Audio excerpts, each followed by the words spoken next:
Perfect. Welcome, everybody. And for all those that are watching on YouTube, I just like to apologize. We've had some technical difficulties and we didn't want to start the meeting until we were able to get it fixed. So it looks like we have it fixed and we can move forward there now. So having said that, I'd like to welcome everybody to the Town of Greater Napanee regular session of council for March 28th, 2023. And I would like to remind everybody that this evening's meeting is being recorded and being live streamed to the Town of Greater Napanee YouTube channel. Having said that, we'll call the meeting to order. First on the list is I'd just like to inform everybody that the closed session meeting pursuant to section 239 of the Municipal Act scheduled for 3 p.m. to 6 p.m. today we've conducted, and I'll be looking for a motion to rise and report from that closed session meeting. Moved by Councillor Hicks, seconded by Councillor Pennell. All in favor? Opposed? Motion's carried. I'd like to report that in closed session this afternoon, council approved the closed session minutes from March 14th, 2023. Council received for information 2 confidential reports from the Community Development Committee pertaining to the potential sale of land and gave direction to staff. Council reviewed applications for the council advisory committees. Council received for information a confidential CAO report regarding personal information about identifiable individuals. Council received for information a confidential CAO report regarding pending negotiations, and that council received for information a confidential CAO report regarding labor relations. Having said that, I'll look for another motion as well with respect that council declare surplus to the town's needs the lands described as part lot 25/29 concession 1 Richmond parts 4, 5, 6 and 7 29R996 lying north of Highway 401 and advertise as such. So a motion, who would like to move that motion? Moved by Deputy Mayor Calver, seconded by Councillor Norrie. If there's no comments, questions, concerns, all in favor? Opposed? Motion's carried. Look for a motion for the adoption of the agenda as presented. Moved by Councillor Pennell, seconded by Councillor Hicks. Any comments, questions, concerns? All in favor? Opposed? Motion's carried. Is there any disclosure of pecuniary interest and the general nature thereof? Seeing none. We'll move into we've got a couple of public meetings tonight. I'll look for a motion to convene into a public meeting. Moved by Councillor Martin, seconded by Councillor Shank. Comments, questions, concerns, all in favor? Opposed? Motion's carried. And I guess before we get started, what we'll do the first one, which is 5.1. Will there be somebody here speaking for or against with respect to the public meeting? Yeah, and could you provide your name, ma'am?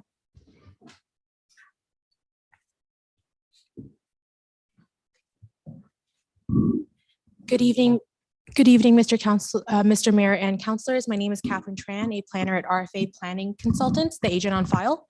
Great. And I'm here to present the official plan amendment and rezoning application at 300 Dundas Street West. Great, go ahead then, ma'am. Thank you. Okay. Yeah. That should be down, yeah. Yeah, sorry. And just so that the people are watching, I'll just give the description of the lands, which is the applicant is, just bear with me. 2670965 Ontario Inc. And the legal description is lot 6, part of lot 7, south side of Dundas Street, parts of lot 6 and 7, north side of Mill Street, all of Elm Street, registered plan number 54, part 1 on plan 29R-5849, Geographic Township of Richmond. It's also commonly known as 300 Dundas Street. So that's probably the easiest way to describe it. So go ahead, ma'am. Thank you so much. To go over some site context, under the official plan, the designation for the property is low density residential. The subject land is zoned rural residential type 2 R2 zone and neighborhood commercial C6 zone under the Greater Napanee zoning bylaw. Surrounding the property, there are arterial commercial uses to the north, and to the southeast and west are residential uses. The lot area of the site is 0.3 hectares, and there's frontage on the southeast side of Dundas Street West. Currently, a commercial building exists on site with 3 commercial units. To go over the existing conditions, like I mentioned, this is a 3-unit plaza. Some of the units there are vacant. On site, there's minimal landscaping around the property. To the rear parking lot of the site, it's unpaved and there's open garbage storage. To go over the proposed site plan, there are no building additions proposed at this time for the building, so the existing building footprint is to remain. The 3 commercial units will remain, and 35 new marked parking spaces will be provided through a new parking plan. New walkways around the building will be provided, and a connection onto Dundas Street West. New internal crosswalks are provided for pedestrian movement, and a new landscaped island is proposed at the northern end of the site. This is used as a way to reconstruct the entrances for a controlled one-way looped vehicular movement. New planting strips are provided along the property lines to buffer the adjacent residential uses. A new outdoor patio is proposed for one of the commercial units. New privacy fencing is provided along the property boundaries, again, to buffer the adjacent residential units. And a new loading area and moloch waste collection will be provided. It is to note that the subject property is subject to site plan control, which is under staff's review. To review the requested provisions, it is requested to recognize the existing commercial use of the site, the addition of the liquor license premises as a permitted use, recognize the interior side yard setback, and relief regarding the specific widths of planting strips and service driveway. To go over the work that was initiated, a pre-consultation meeting was held with planning staff in May of 2021, and an official plan amendment, rezoning, and site plan applications were filed in December 2021. In support of the applications, a number of technical studies and plans were prepared, including a stormwater management brief, building plans, a site plan, a planning justification report, and a landscape concept plan. In January to February of 2022, technical comments were received, and a second submission was submitted in December 2022. In support of that submission, there was a revised landscape concept plan, a revised site plan, grading plan, traffic brief, and a revised planning justification report. To briefly go over the reports, the traffic brief was prepared by Greer Galloway Group, and to go over the report, it mentions that the access to the site is through 2 entrances on Dundas Street West, which is an urban collector. The property is located at a speed limit transition from 50 kilometers an hour to 60 kilometers an hour west of the site. And some expected traffic generators include a sit-down full-service eating establishment, which approximates Patreons to stay there for an hour. Through their review, existing traffic counts were measured as well, and based on their analysis, the new development is expected to generate 68 new trips at weekday PM peak hours and 44 trips during Saturday peak hours.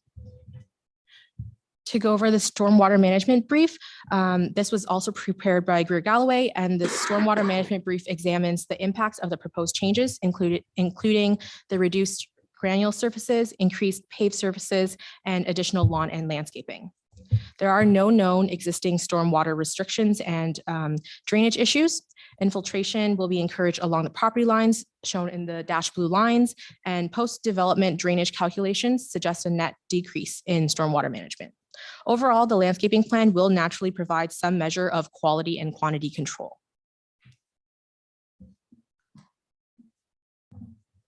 To review the landscape plan features planting beds, sodded lawns, hanging planter baskets, and ornamental fences. There's a list of proposed list of there's a list of proposed planting species, which includes a number of trees and shrubs. And overall, trees will be planted along the property lines to act as a natural buffer between the adjacent residential uses. Under the Greater Napanee official plan, as I mentioned, the property is designated low density residential. Therefore, we're here to request an official plan amendment to recognize the longstanding commercial use of the site. And overall, the official plan amendment is consistent with the PPS. The amendment will permit 3 commercial establishments and considers economic and financial servicing, and and urban settlement area policies of the official plan. The proposal is supported by technical reports prepared by qualified professional engineers, and a phase 1 and 2 environmental site assessment was conducted in 2020 and noted that the former petroleum equipment was removed in 2012 and found no significant groundwater contamination and no known environmental conditions to warrant further investigation. Under the Greater Napanee zoning bylaw, the site is currently split zoned between residential type 2 zone, R2, and neighborhood commercial C6 zone. It is requested to rezone the entire property to a site-specific neighborhood commercial C6-X zone. And the special provisions requested will recognize the existing use of the commercial plaza, allow the proposed site configuration in regards to the driveway and planting strips, and allow for liquor license premises. It is to note that the establishments with liquor license will follow the permissible hours of sale prescribed by the Alcohol and Gaming Commission, and the operators will need to be SmartServe certified. For a more technical review of the rezoning, a relief to the interior side yard setback is requested to recognize the existing building location. Relief is requested to the planting strip to accommodate the loading and the Moloch collection. And a relief is requested for the minimum distance between interior side lot line and driveway. And this is to provide a balance between the sufficient planting strip width and the driveway width. And lastly, a relief is requested for the driveway width, and this is related to requested to reduce the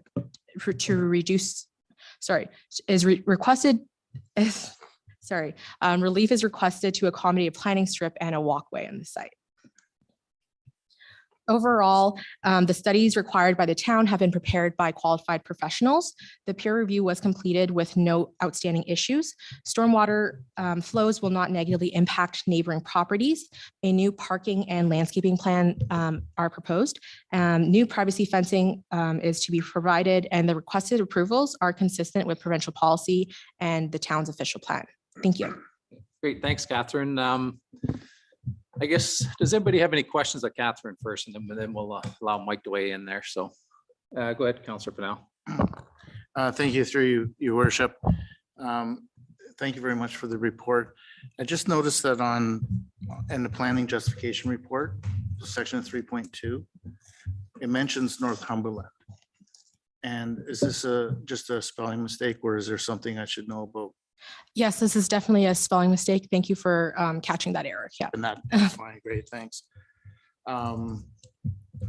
That's okay for me. Yeah, go ahead, Dave. Would this be a good time to ask, has there been any, Michael, has there been any feedback from the public on this yet? Through your worship, staff have not received any direct feedback. We've since moved about a month ago or so. We've moved to posting notices on site for planning applications and distributing notices directly to residents within a certain radius per application. So we're moving away from newspaper notices, and we're going towards more direct, really in your face notices to make people aware of what's going on around them. That being said, we had about 60 mailouts for this application, and we have not received any questions pertinent to the application. We did have one individual who inquired about the status of their taxes, if they would be impacted by any changes here, which they would not, but no technical queries that we had received. Though, Councillor Pennell, you did pass along some comments from an area resident. I believe they were pertaining to concerns around establishing a liquor license premises in a residential area. And refresh my memory if there's anything else in particular. It's primarily the noise component that would result from the patio, I believe. Yes, thank you. The biggest concern was that the establishment now doesn't have a bar. This is going to have a liquor license in the bar. So they were concerned about noise of entering and leaving, and then but also the addition of the outside patio, which is in the front of the building.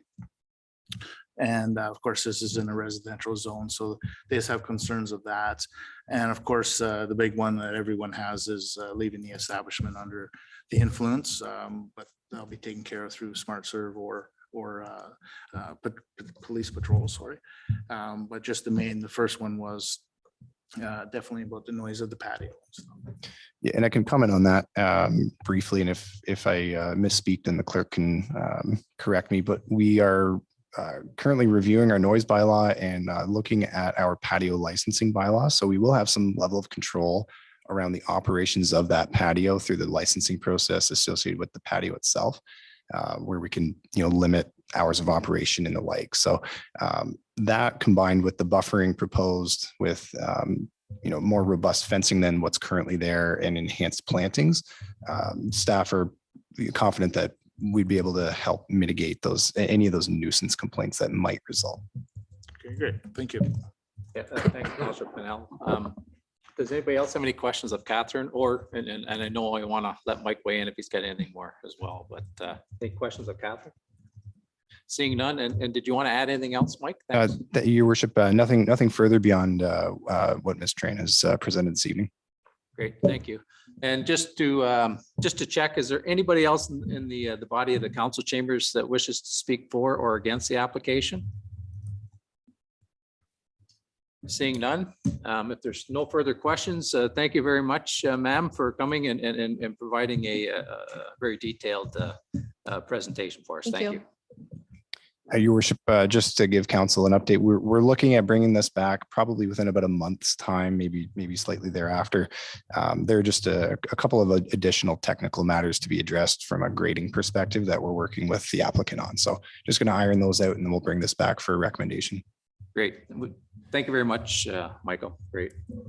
If there's nothing else with respect to this application, we'll move on to the next application, which is 1966780 Ontario Inc. Legal description is Plan 82, Lot 3132, Geographic Township of Napanee. And the address is 82 Richard Street in Napanee. And I know that there's someone here to speak for the applicant.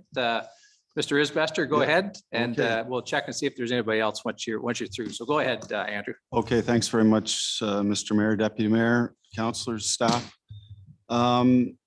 Normally I would have RFA as well. Sean wasn't available. He's on holidays this week. So I just said I'd come instead of spending a little more time, another month when he'd be back or whatever the case would be. So I just thought I would come. It probably won't be as detailed as Catherine just did, but I think you have the brief in front of you. So the property is located at 82 Richard Street, which is the old Salvation Army Church.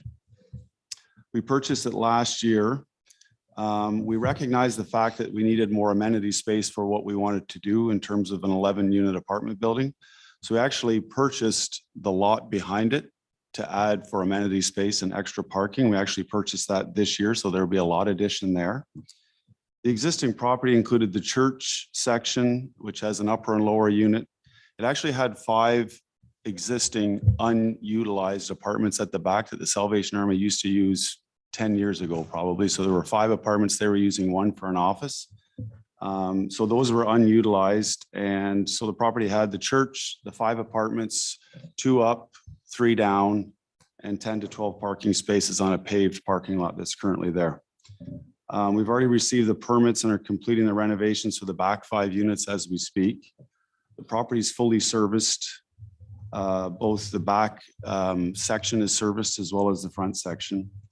The need for the rezoning and the official plan changes to convert the large upper and lower levels of the church into spacious 1 and 2 bedroom apartments. We actually had a little grander plan where we're going to have a little smaller apartments and probably have 4 or 5 up, 4 or 5 down. But once we got playing with the space, we just ended up going with 3 up, 3 down. So they're very large, very spacious, well done apartments. So we're actually only going to have 11 units in total, 5 at the back, 6 at the front. And then the actual lot addition, which is on Mill Street, will be used for the incremental parking and the landscaped amenity space for the residents. So we're on the front part, we would end up having incremental parking. On the back part, there will be like a gazebo and landscaped area for all the residents to have a spot to congregate. So we're currently just finalizing the site plan right now, which will include the incremental parking, stormwater management details for the extra parking, as well as any landscape details as well. That's basically it for me. Okay, thanks, Andrew. Did you want to weigh in first, Mike, and then we'll take questions Yeah, afterwards. thank you, Worship. Just to, I guess, build on and clarify the need for the official plan amendment and zoning bylaw amendment. The site is designated low density residential today, which doesn't permit an apartment by definition. Although there are 5 apartment units on the property, the addition of more units is not explicitly permitted under the current day zoning or official plan policies. So the need for the application is borne by that request to add more units. We can't permit it without going through this process and allow for the issuance of building permits to install those additional 6 units. So that's the reason for this application. Just to clarify for council, although there's an apartment building there, adding more is what's triggering the need for these applications before you tonight. Okay, yep, great, thanks, Mike. Is there any questions for either Andrew or Mike with respect to the meeting? Go ahead, Councillor Pennell. Thank you, Worship, through you, Michael. Just so it's going to be rezoned to R6, is it? R6 and then another dash number? Correct. Depending if there are any specific areas of relief that need to be sought, we would put a site specific on it to address, existing deficiencies, for example. But yes, it would be zoned R6 to allow for the establishment of an apartment building. Okay. And it's my understanding that the building behind it is zoned R6 currently now, rezoned? The building to the west? Yes. Yes, correct. It is an existing apartment building as well. Okay, thank you. Great. Is there any questions of either Mike? Go ahead, Deputy Mayor Calvert. For your worship. So looking here at section 5 on zone provisions, looks like they're looking to get some reductions here. Am I reading this right? Lot frontage minimum 35 meters. Yeah, through your worship. So those are to recognize existing deficiencies. So current day, the lot configuration is as is requested. Since the proposal is to place the lands into an R6 zone, the R6 zone has a set of standards. To recognize the existing situation, it would be amending those minimum standards. Any issues or problems? Through your worship, I don't see any glaring issues with those requested modifications. Okay, great. Thank you, Deputy Mayor. Is there any other questions or comments with respect to Andrew or Michael? Seeing none, and just for completeness, is there anybody else in the body of the council chambers that wishes to speak for or against the application that we're hearing tonight at the public meeting? Seeing none. Great. Thanks a bunch, fellas. Thank you very much. Thanks, Mike. And that will conclude the public meeting. So we'll look for a resolution to adjourn the public meeting. Moved by Councillor Pennell, seconded by Councillor Hicks. If there's no further questions, comments, or concerns, all in favor? Opposed? Motion's carried. Next up is presentations, and I believe we do have a presentation from the IBI group with respect to the official plan update background report. I think Mr. Tao is here for that. Come on up, Mark. Your worship, I'll just do a quick introduction and then I'll turn things over to. Yeah, to that'd be Mr. perfect, Mike. Thank you. All right. Thank you, worship. So this evening, we'll be presenting to council a status update relating to the official plan update that has been underway over the past year or so. An official plan update really is no small undertaking, and we've been working collaboratively with staff, other levels of government and regulatory agencies to gather our background information, consolidate legislative updates, and align our works with both county and provincial policies that have been updated since the last official plan update was undertaken. The work that we've been undertaking thus far has been very collaborative between staff and our planning consultants who are really doing the heavy lifting with this project. Tonight, we're seeking council feedback related to the study areas to ensure that council's vision for the growth and development of the community is implemented accordingly. Following the council meeting this evening, and subject to any council feedback that we receive, we'll be publishing our Bang the Table page to solicit public feedback. We'll place the background report that's on the agenda on that page for the public's consumption, review, and comment. And we're hoping to garner some meaningful feedback through that avenue. I think we're having trouble hearing you, Mike, I think. Is that? Oh, is it? Okay, we'll try and pull the mic up closer, Mike, and we'll Sure. see if it comes out. So ultimately, we're seeking council support and principle to continue focusing our efforts in the study areas that we'll be discussing this evening.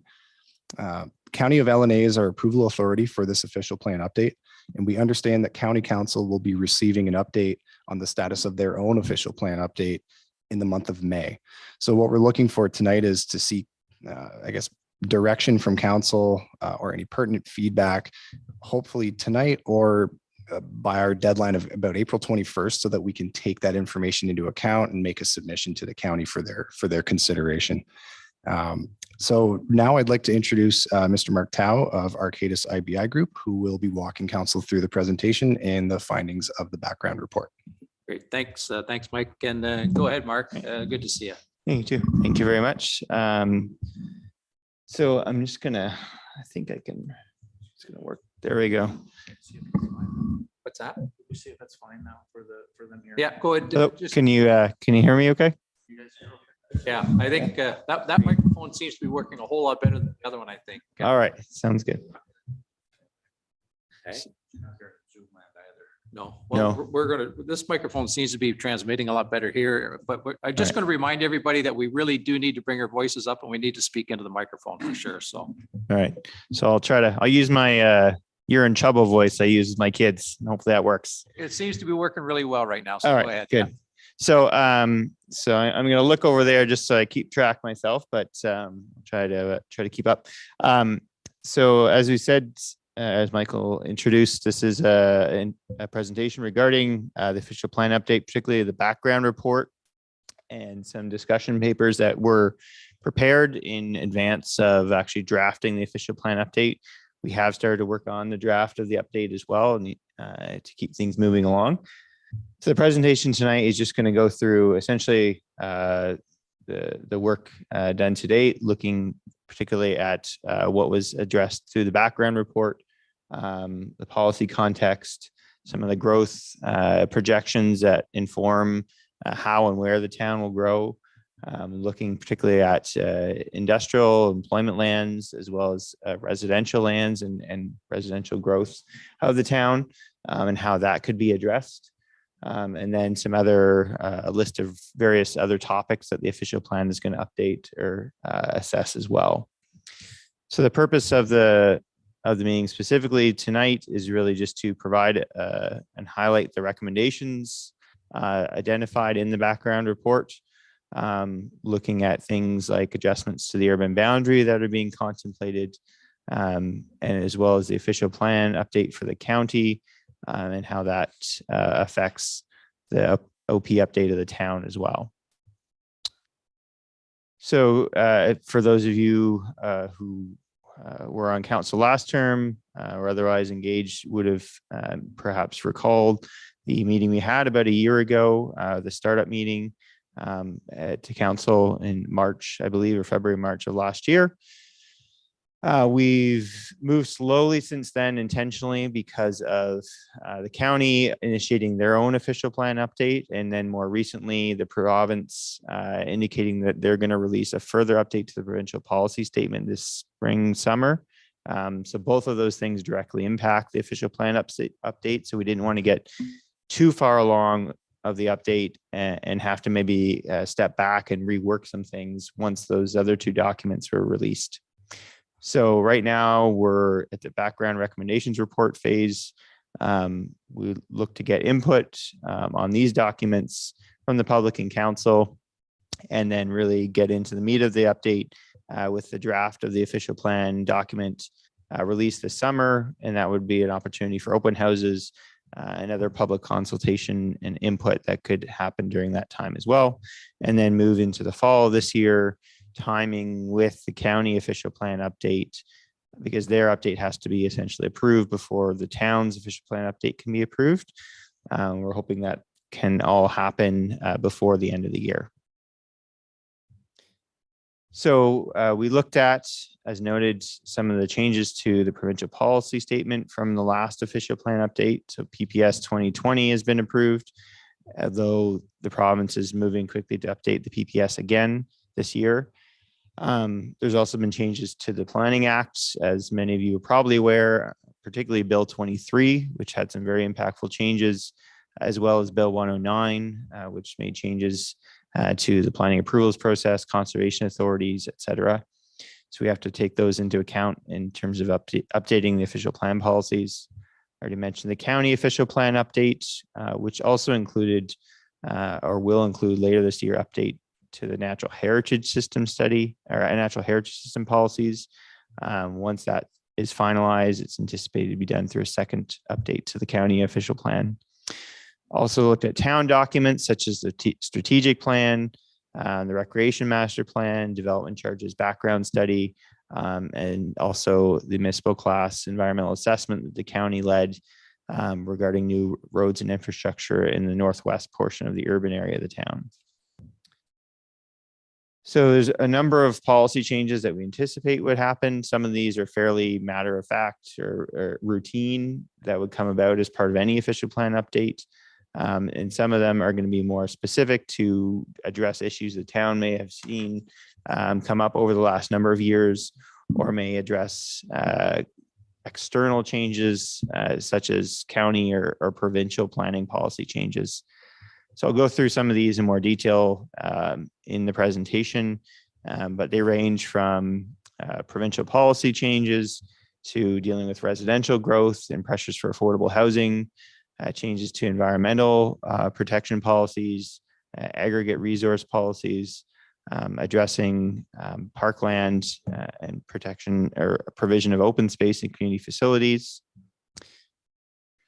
So as part of the county OP update, the county retained Watson and Associates, who looked at essentially population projections, economic development, employment growth, et cetera.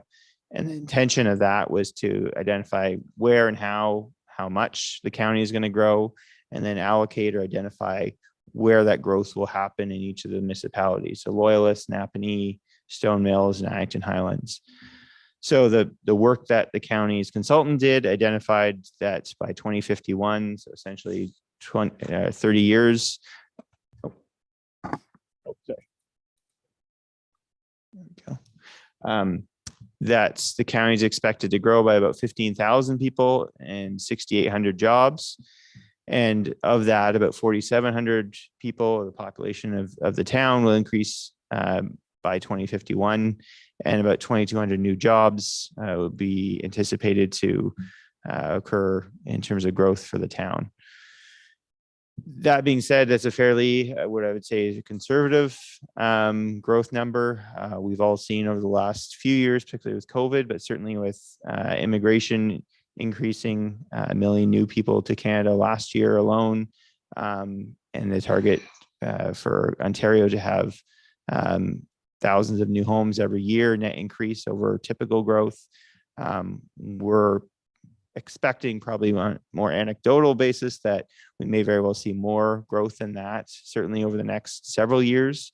There may be a plateauing in the 2030s as demographics change and the baby boomer population continues to age.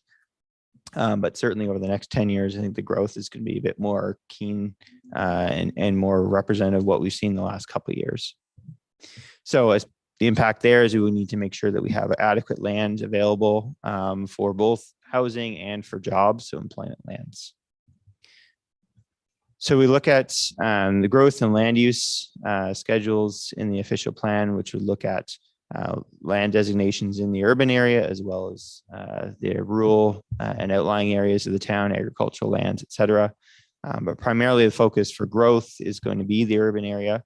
So we looked at how the town may grow in terms of areas that would be a focus for development. And some of this consideration includes fringe areas, so areas that are within the urban boundary, but are not yet developed. So if you're driving, once you drive outside, whether south, particularly if you're going south, for example, out of the town, you'd see what appears to be rural or farmlands, but they're actually within the urban boundary. Heading east out Highway 2, for example, or Palace Road. Some of these areas are within the boundary, but they aren't yet developed for urban uses. So they're essentially on hold or being preserved for accommodating that future growth. So we're looking at how much of this land is needed to accommodate growth over the next 20 to 30 years. We also looked at industrial lands within the town. So looking at the old industrial area, the old original industrial park south of 401 and west of Center Street or east of Center Street.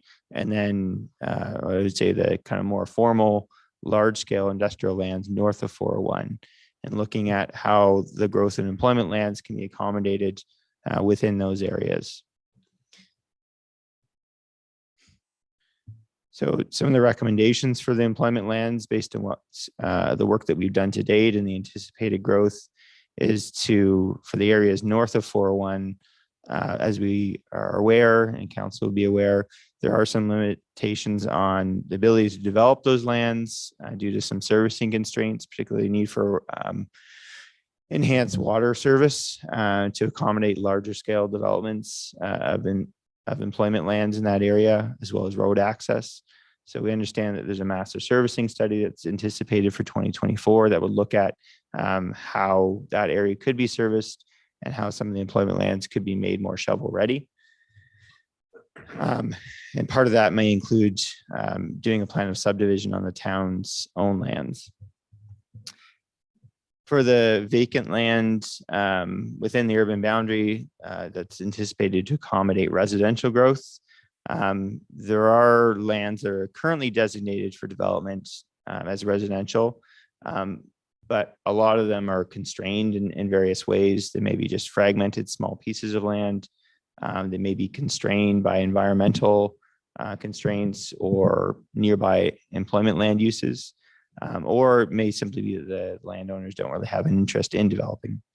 So what we've seen, and council may have seen in terms of applications over the last few years, is that there have been subdivision proposals in kind of the fringe lands is what they're called.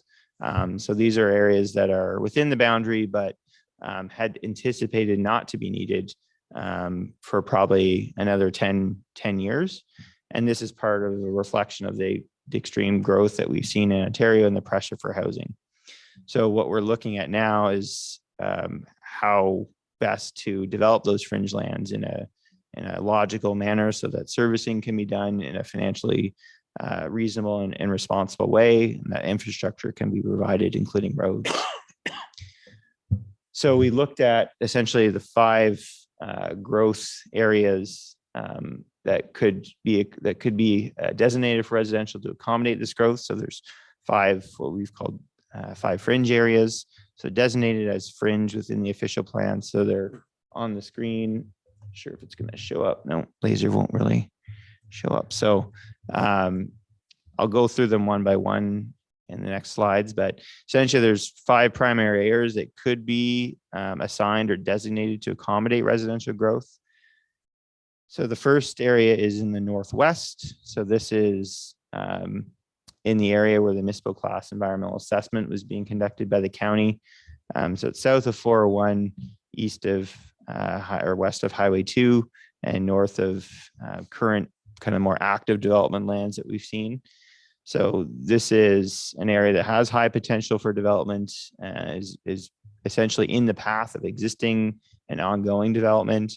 And the environmental assessment that's being conducted is looking at how roads and infrastructure could be accommodated in this area to support new development.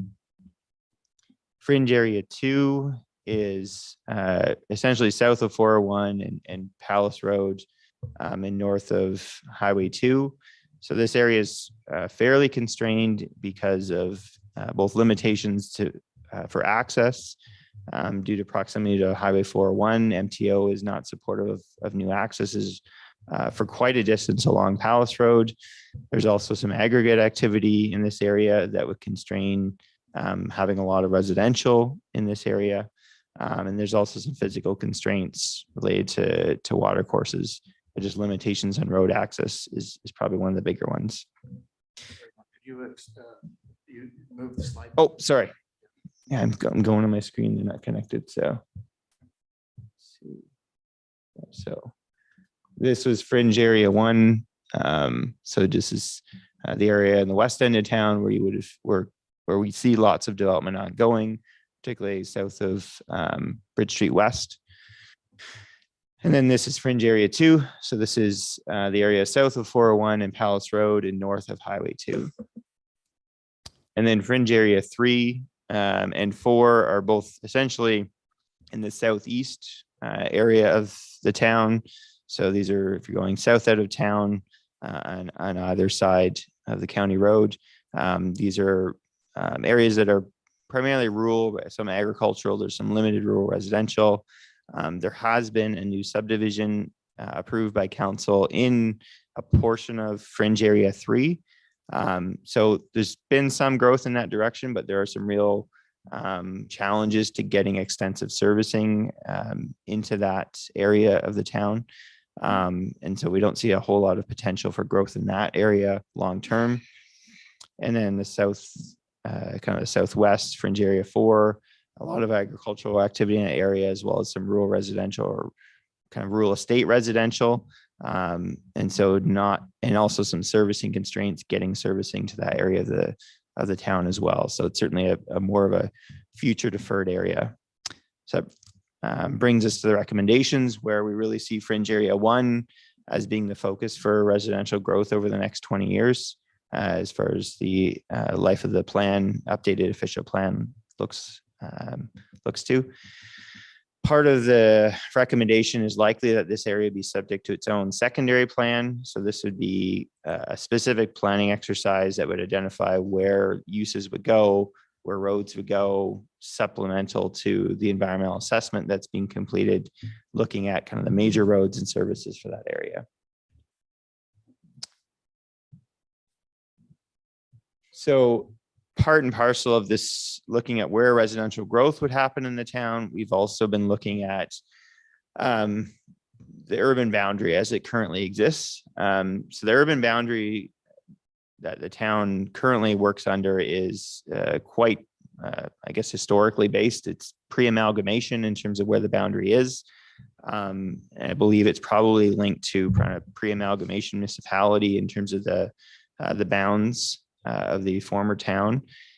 And what it has meant is that there's a huge amount of agricultural and rural lands that are constrained essentially by being designated for future urban growth, when in fact that urban growth is generations in the future, sometimes probably well in excess of 100 years in the future in terms of actually being needed for urban growth.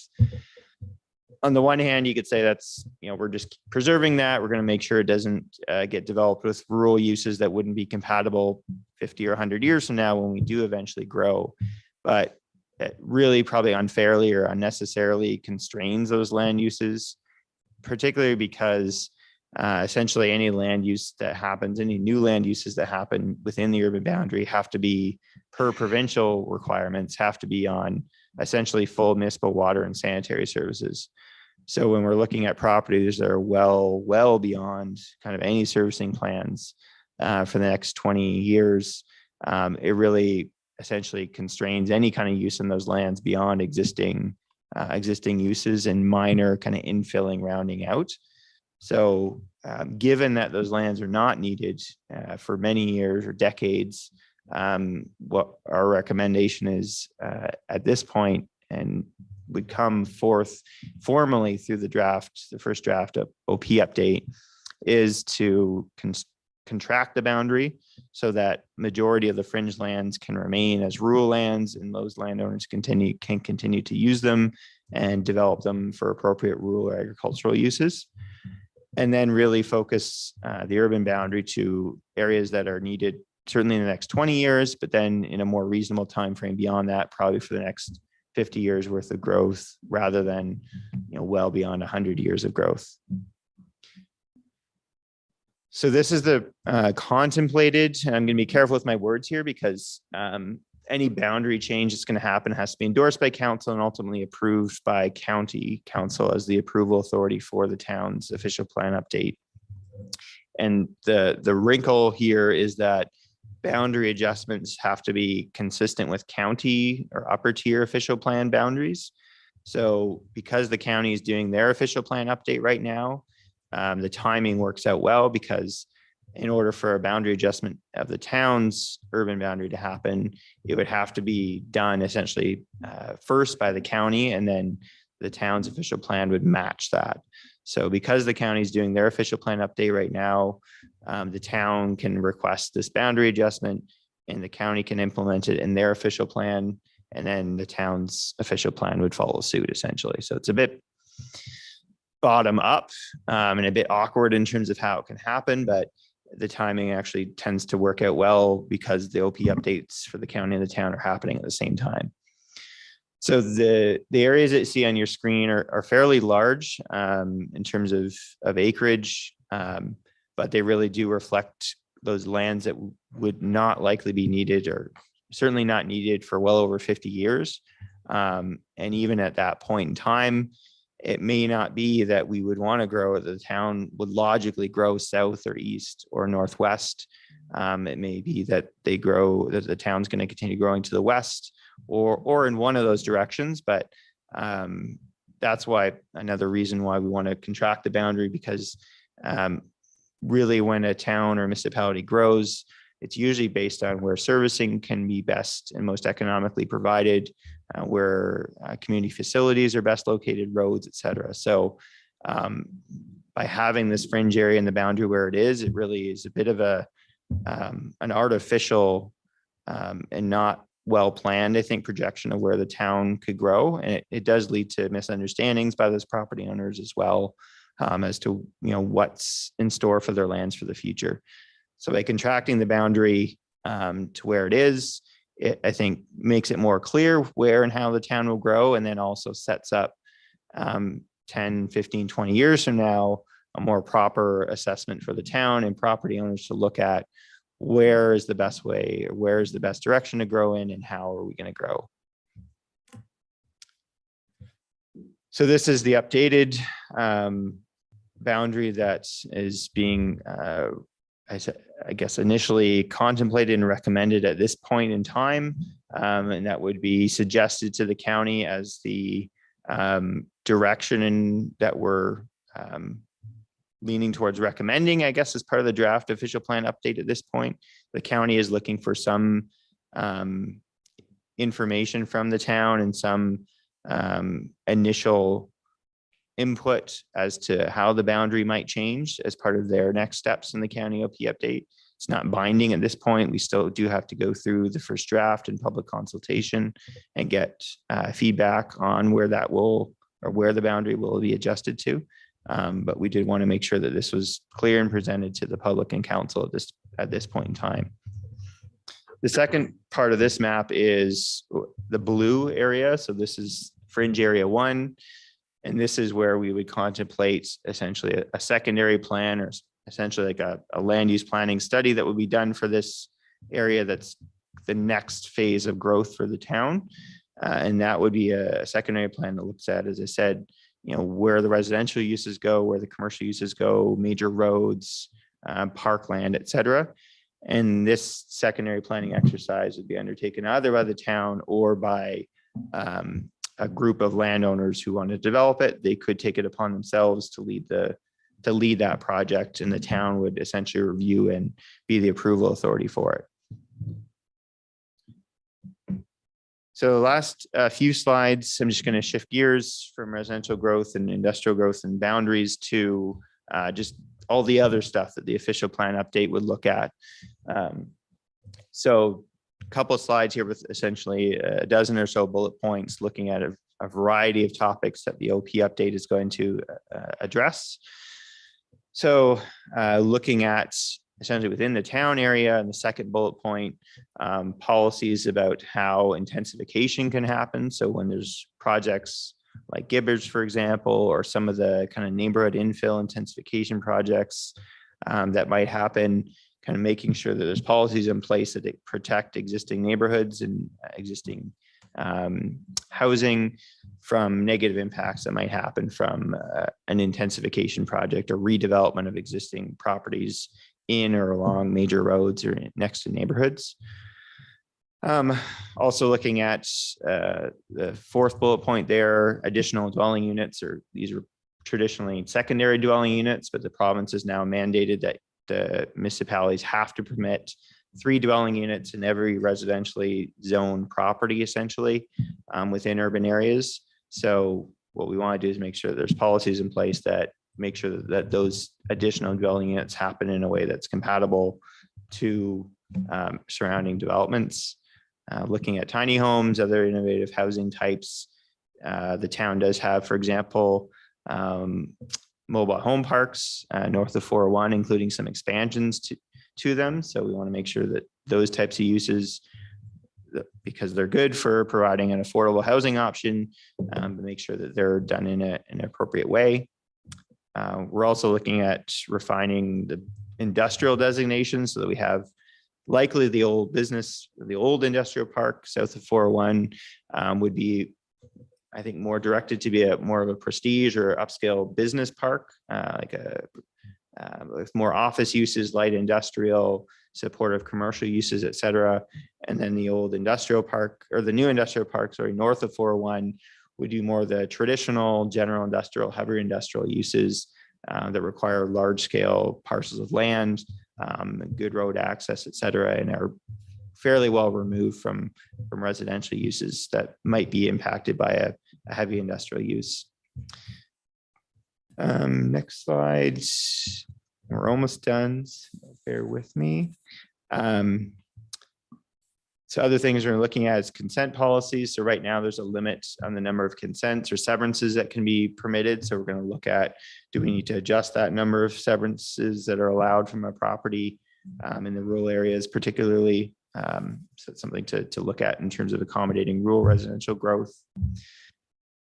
Looking at seasonal and year-round residential policies. So historically, official plans have had limitations specific to kind of cottages, basically, and how they can develop or be used. And really what we've seen is that cottages have become year-round homes for many people. So we just want to update those policies so that waterfront residential is treated appropriately. So there's dealing with road access, for example, or negative impacts from new developments on the water is dealt with appropriately. The last kind of major bullet point, I think, is really the last 2 or 3 there, and that's all kind of tied together in terms of allowing intensification within the urban area. So looking at opportunities for maybe mixed use developments to happen. So along Center Street, for example, south of 401, there's a lot of commercial there, but there's probably also opportunities, and we've had inquiries where people have wanted to do a mixed use building or multiple mixed use buildings with commercial on the ground floor, so retail uses, and then having apartments or residential above. So rather than having just a straight commercial strip along Center Street, as an example, you could actually turn into a mixed use corridor where you have residential there as well. So that would encourage potentially more apartments, rental housing, or multi-unit housing in areas where people could reasonably walk to grocery stores, et cetera, or have better access to different community facilities. And finally, just looking at, again, some of the residential designations, in one of the efforts that we're looking at in terms of trying to limit maybe unnecessary planning applications is to merge the current system of having specific designations in the official plan mapping for low, medium, and high density residential to merge them all into one broad residential category, and then have just essentially like written policy tests as to where apartment buildings could go, for example. And we see this as a way to limit the need for official plan amendments when somebody proposes maybe a medium or high density residential use that's not in a specific area, but just have it make sure that it meets certain tests to ensure that it's located appropriately, avoids impacts on nearby housing like ground oriented single detached neighborhoods, for example. So again, just trying to reduce or remove some of the barriers to providing different forms of housing in the community. So wrapping up here, just reiterating, the next step is taking this information and continuing to work on the draft official plan, which would be released hopefully late spring, early summer, and then having a full round of public consultation, including an open house where the public can provide input on the urban boundary, fringe areas, intensification, where and how the town will grow, et cetera.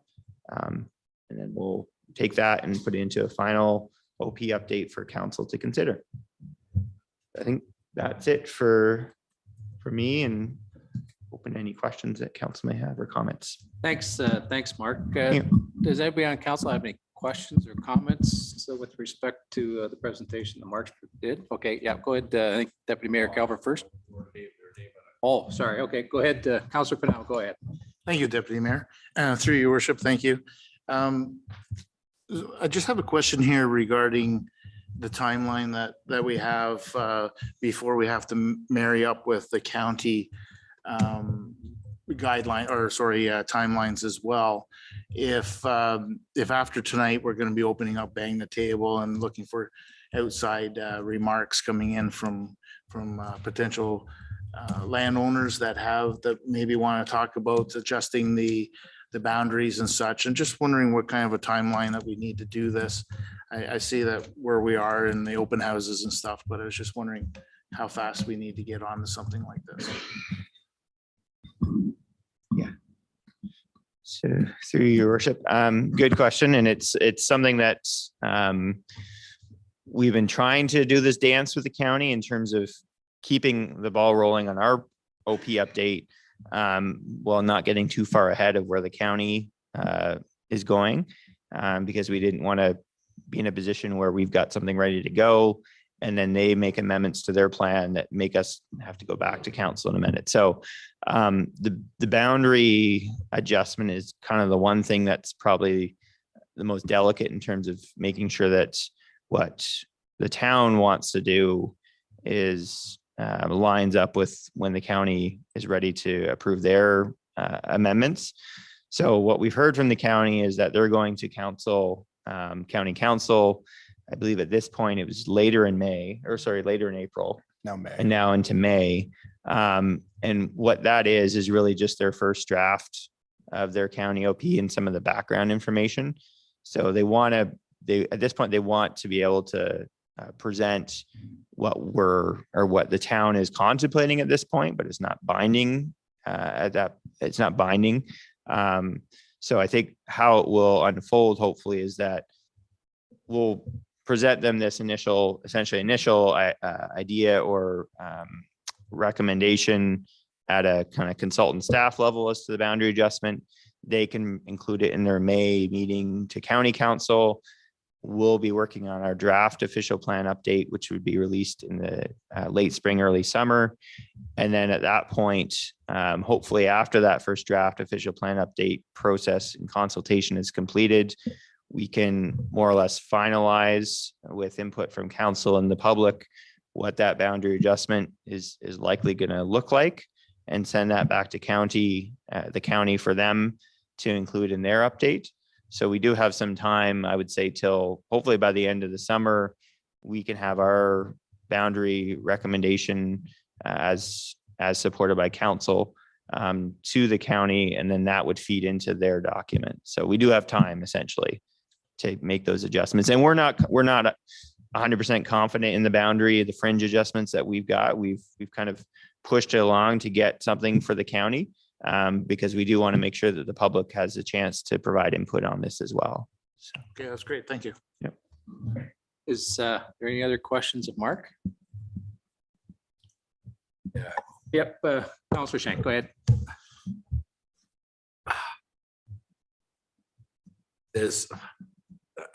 find it very difficult because the county's gonna approve ours and they have the final say over our official plan. And then you have the provincial policy statement. So what part of this official plan? You know what I mean? You have the provincial policy is going to dictate to us, somebody in Queen's Park, and then you're going to have the county is going to dictate to what we do. So who's running who here? Yeah, good question. So the province, through the provincial policy statement and somewhat through the Planning Act, but through the PPS, provides direction at a pretty high level on a broad range of things, but it's pretty, except for a few limitations, like where the province specifically has like a number, say 120 meter buffer from a provincially significant wetland. The PPS is fairly general in its direction and really leaves a lot of the details up to the counties or the municipalities. But there is some stuff that is specific that we do have to adhere to. And then the counties, as you pointed out, is the approval authority. And that's actually a change from the last time the official plan was updated, when the province was technically the approval authority. And from what we've seen, the county is more in tune with local issues and preferences. So I think generally this time around, compared to 2014 when it was updated, the county has a better understanding of what is important to the town and what our priorities are and what works locally. So we do have to consult, and we have been consulting with the town as we go, with the county as we go through this process. But their attitude or their approach, I think, has been very, if you essentially have a good justification, if you have a good basis for the changes that you want to make, the county, I think, is going to be supportive of those changes. And their real interest is just, they technically are the approvers of the boundary adjustments. But again, they're not here, I think, to really dictate the changes like maybe the province did to a degree before. So. And just to build on that, through your worship, the county, we've been working very collaboratively with the county, and as Mark alluded to, they're very much here to work with us, not against us. So it's a good team effort. It's a good working relationship between the county and the town. It's all right. It's just that the province goes ahead and some of the best farmlands around Toronto, but we'll just put that in it, and they're going to dictate to us what is here. What my concern is here is, you said into the slide, and the other recommendations outlined in background report was that you were going to merge low, medium, and high density residential designation into one residential category. Now, my concern is if I lived in town and I had a nice century-old home, and you said, well, there's going to be a written test, or there's, and you're going to do this type of study or that type of study. I want to make darn sure if I'm going to have a large investment in my residential house, all right, and in a nice neighborhood, that I don't have a high density multi-res building is going to go right beside and somebody's going to tear down that building. So is there any areas of concern when you were saying when you're merging all these areas into one residential zone? Yeah, no, and that's it. So this is part of that kind of push. This is the push that's kind of happened over the last 10, 15 years across Ontario, where the province has encouraged intensification before expanding urban boundaries, which isn't as much of an issue in Eastern Ontario. And so there hasn't been a lot of we'll call intensification or redevelopment in Napanee, where you've had fights over this apartment building going next to existing neighborhoods. And we don't want to start going down that road. But what we also want to do is the way the official plan set up right now is we have colors on the map that say here's where low density residential can go, here's where medium density can go, here's where high density can go. And it sometimes works well, but in other cases it makes sense to put a small apartment building in a medium density category or even in a low density category based on where the mapping is. But they have to go through an official plan amendment right now to do that, which is not ideal. And it's probably a little bit too onerous at times. So the more common approach now is to just have residential designations apply across a city or a town. And then there's specific tests that say within the residential area, you can put an apartment building, you can put an apartment building in the residential area, but it has to be on a major road. It has to be, X meters potentially from other low rise residential, or it has to have a certain separation distance from low density residential. So we can kind of write in those same requirements that would apply now, but it just gives a little bit more flexibility to allow some situations or some appropriate development happen without having somebody go through an official plan amendment. So the intention is to eliminate unnecessary barriers, but Yep, go ahead. Can I continue? Just a short answer, please. Yeah. No, sorry. It's just, I'm a planner. We're long-winded by training. So yeah. you said it, I did. Yeah. What my concern is let's say Bridge Street, or you know what I mean? Yeah. You got some beautiful homes on there. Yeah. And let's say there was a large lot and I'm a shady developer. Yeah. All right. Now, what's going to protect the other landowners around that? All right. If I go ahead and I said, I'm going to go ahead and put an apartment building on that large lot, because there were large lots to begin with. But let's say there was, say quite a large lot. Yeah. And here you've got like a historical area, or very, unique to the old part of the town. Yeah. On beautiful old lots. Somebody goes ahead and develops that lot and goes ahead and without any notification to the other landowners around them, all of a sudden you have, you know what I mean? Because they didn't have to go through an official plan review or amendment or whatever. Yeah. That they just, all of a sudden you get, a high residential multi-res in there. Yeah. So good question. So the check that would still be in place is you have to go through rezoning to do that new amendment. So just because we're changing the official plan designation doesn't mean that the zoning's automatically also going to allow all that. It's the zoning permissions, like the zoning requirements would still apply, and you'd have to rezone. And then when you're doing that rezoning, that's when you'd have to make sure that you're not too close to residential, you're on a major road, those types of things. I'm sorry. It's Yep, just go ahead, because Jeff. it's on a major road. I just want to make sure they make it that the person stops anybody from even getting that far and not going through a zoning bylaw amendment or going through any official plan amendment or anything else like this, that they know that, you know what, this is a historical part of town or whatever. This is, single family dwellings. And we're not going to have a checkered development or plan here. That's my concern. That's it.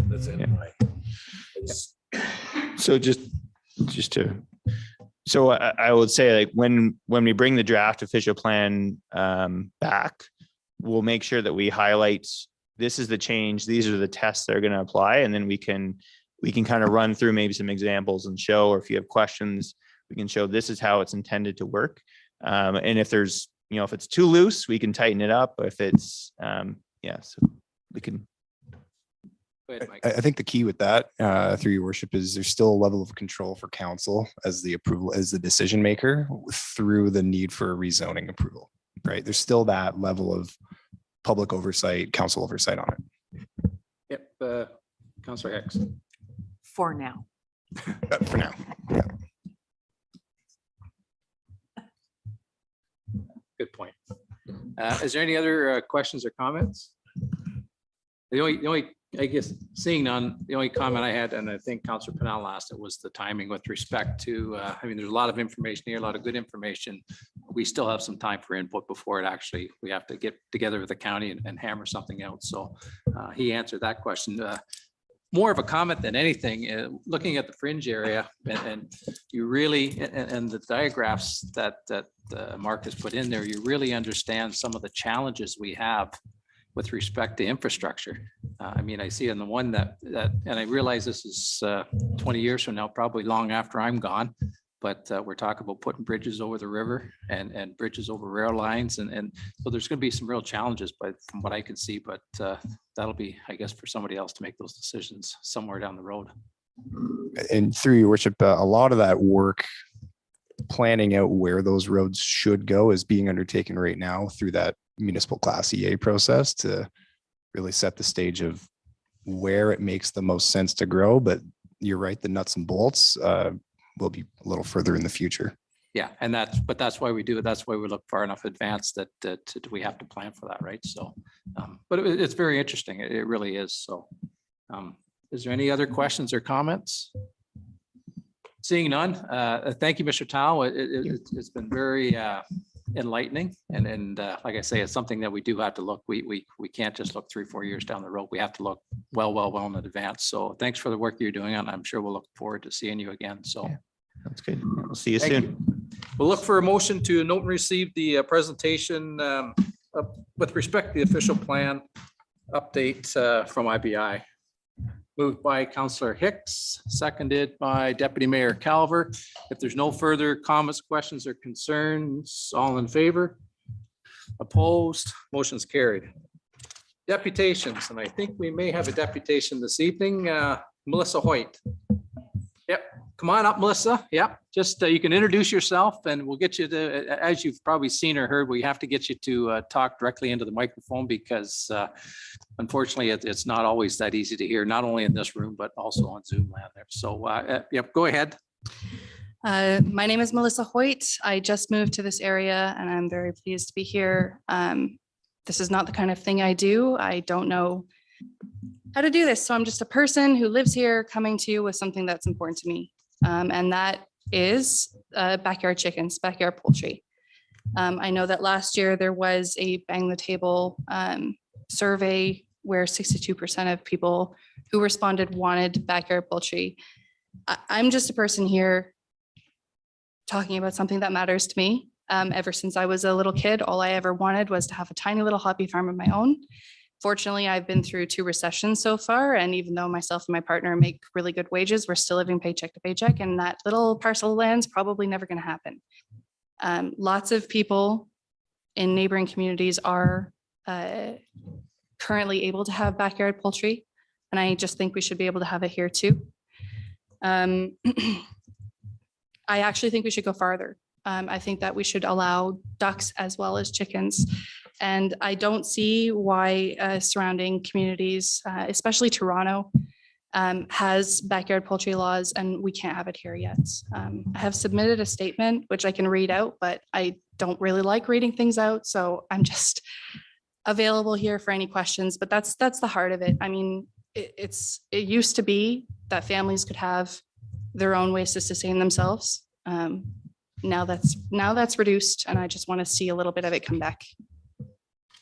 Yep, great. Thanks, Melissa. Just hang tight. We may have some questions from council. Does anybody on council have any questions with respect to what Melissa's been speaking about? Councillor Hicks. Through your worship. Well, I was actually interested to read about ducks. Yes, yeah. So do they require any sort of water feature? They can have a water feature, but that water feature could be a kiddie pool. And they do need a little bit more space than chickens, but they're quieter than chickens and they're healthier than chickens. And they're in some cases better layers than chickens. So, I mean, and the little bit of extra space is not as much as you might expect. I think a typical backyard and low residential would be able to handle it. What's the usual limit? I don't know. Is it like 4 chickens on a typical city lot? It depends on the different municipalities. Everybody has their different areas, but 4 is the standard that I've seen. And there's certain rules about not having roosters as well. Yeah. Yeah, and the chickens can only be used for egg production and no selling of them. Personally, I think it's a little bit too much restriction, but I mean, whatever makes it happen, makes it happen. Well, I wouldn't be in favor of a rooster right next door, but that's just. But see, and this is one of the reasons that I recommend ducks too, because drakes don't make those loud noises and they're not as aggressive and Some say the eggs are better. Yes, the eggs are better. They actually have better nutritional value, but we're used in North America, we're used to chicken's eggs, so most people don't know about them. Okay. Is there any other questions? Councillor Martin, go ahead. Through you, Mayor. To Melissa, what do you propose to do with your chickens in the wintertime? Oh, well, chickens are really hardy. They're a lot hardier than you would expect, but there's lots. They usually do need some shelter, don't they? Absolutely. So, I mean, it's kind of similar for outdoor dogs, right? Outdoor dogs are required to have a home that they can go into, a dog house. And a typical chicken coop can be not that much bigger than a dog house, depending on the amount of chickens you have. And also when it comes to ducks are cold hardier. They're made for colder environments anyway. So they might require less than chickens, but there's lots of different resources that people have, and backyard chicken coops are not abnormal anymore. There's lots of different designs and ways that you can do them. And there's whole communities that are all about teaching people how to take care of their chickens and ducks. So you're proposing to have a backyard chicken coop as well as just chickens?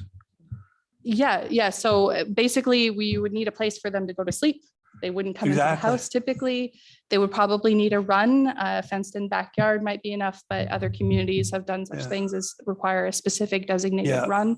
I've had chickens and ducks myself Yeah. when we lived out in the country. Yeah. And ducks can get aggressive, actually. We had a drake that chased my son all over the place and he was quite traumatized by it. So Yeah, ducks certainly can Yes. get aggressive, but they're just not as hen pickety as chickens are. you're right. Yeah. Mhm. Thanks. No Thanks. problem. Thank you. Thanks, Councilor Martin. Is there any other, Councilor Pennell? Go ahead. Thank you, through your worship, Melissa. Thanks for coming in today and talking to us on this. And I apologize if I'm going to ask you a question that you already addressed in your speech. Prior to moving here, did you have ducks at your previous location? No, I haven't. Okay, so this is just something that you've studied. You're obviously knowledgeable about it because I read your statements here and stuff, but. Yeah, so- but sorry if I can interrupt. Yeah, I no, think but- that's part of the beauty of having things like backyard chickens and ducks, because it can teach people who haven't had that experience in a very low maintenance, low stress way. If you put regulations on it, like just like you would with any other animal, that they have to be kept clean, kept taken care of, they have to be healthy, and they have a certain amount of space that you need to provide them for them to be cared for. People can learn that have never had this opportunity.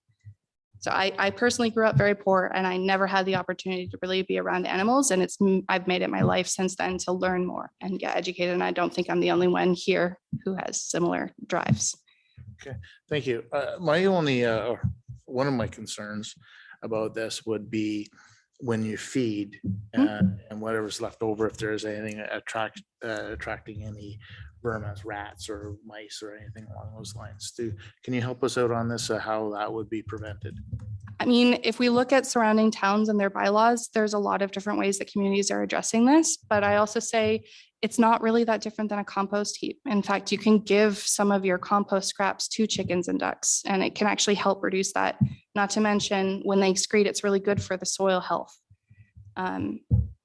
There's always going to be a risk of predators, but I mean, it can be mitigated. Okay, great, thank you. Thank you. Great. Any other questions for Melissa? Yep, Deputy Mayor Calver. Yeah, throughout your studies and your findings with backyard poultry, have you seen any increase with neighborhood cats disappearing from predators? Neighborhood. Small dogs disappearing from predators? Because with a lot of backyard chickens running around, I would think you'd be wanting, you'd bring in more of your predator type animals. I'm sorry, I haven't seen anything about that. No, I was just curious because I mean, if you start having a bunch of chickens running around, you're gonna, all of a sudden, it's gonna bring in some other animals you may not want in your backyard. Yeah, but they're not running around, right? Because at nighttime, if you set up the bylaws in such a way that the chickens or the ducks would need a house to live in, then at nighttime they would be probably expected to be put into their coop at a certain amount of time. In which case it's no different than having a small child running around. True. All right, thank you. Yep, thanks, Deputy Mayor Calver. Is there any other questions? Go ahead, Councilor Shank. My only question is, I don't live in town, but what do the residents want in town? Like, are they, like, has this been brought up in the last 4 years? Yeah. Last year, there was a bang the table. 62% of people who responded said that they wanted it. Being the farmer, you can have your 4 chickens, but I will guarantee you the raccoon population, they will figure out a way because, but you know what, if somebody wants to have 4 chickens, it's not bothering anything and you can have some fresh eggs. Like, no offense, guys, like, I agree. you know what I mean? I don't see a big thing, but I don't live in town, so I shouldn't have it. Go ahead and dictate what you can do in town and whatnot. But you know what? Ducks, they are loud, all right? They can be quite, but if you have 4 heads, no roosters, somebody's coming off a midnight shift and I hear cock-a-doodle-doo when I'm going to bed, there wouldn't be a rooster around. So, but all I'm saying, if somebody wants 4 hens in the back and they have a small little coop where the kids can learn a little bit about agriculture also.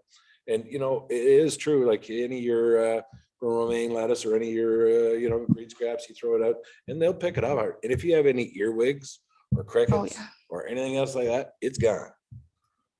Because I had guinea hens. They were the best watchdog and anything else, and they cleaned up the property if you have a problem. So there's different problems. Now, I don't advise you to have guinea hens in town, but if you have four, I don't have a problem with it, but I don't live in town. Okay, thanks. Any other comments or questions?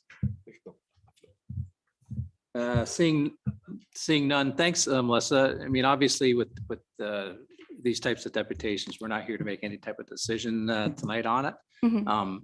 And when the matter came up the last time, we had not a whole different set of council, but we had a different bunch of people sitting around this horseshoe. So what I'll suggest is that maybe we can forward the information to our new members as well as the ones that have been around like me at the last term, just so we can review the information that we've already received, and then we'll go from there. But like I said, we're not obviously in a position to make any type of decision tonight on it. So Yeah. we do appreciate you coming, and thank you very much. And you did a very good job of explaining it and why you want it. So thank you. Thank you, everybody. And thank you to Jessica too. You really helped me understand what was going to happen here. I appreciate it. Great, thanks. We'll look for a motion to note and receive the presentation of Melissa Hoyt with respect to backyard poultry. Moved by Deputy Mayor Calver, seconded by Councillor Nori. If there's no further comments, questions, or concerns, all in favor? Opposed? Motion's carried. Sorry, go ahead, Ange. I'm in favor of noting and receiving, but can we direct staff to look into this? What do I need to do, Jess? I think I kind of did, but we'll let Jess. Okay, let well, Jess like weigh. a date, like I'd like to know Yeah. back with a proposed. So through your worship, your options with a deputation are you can pass a motion to refer the matter to staff. And if you'd like, you can assign a time frame to that. We did, as was alluded to, we did do some community consultation on this last year and there was a staff report. So Okay, if this council would like,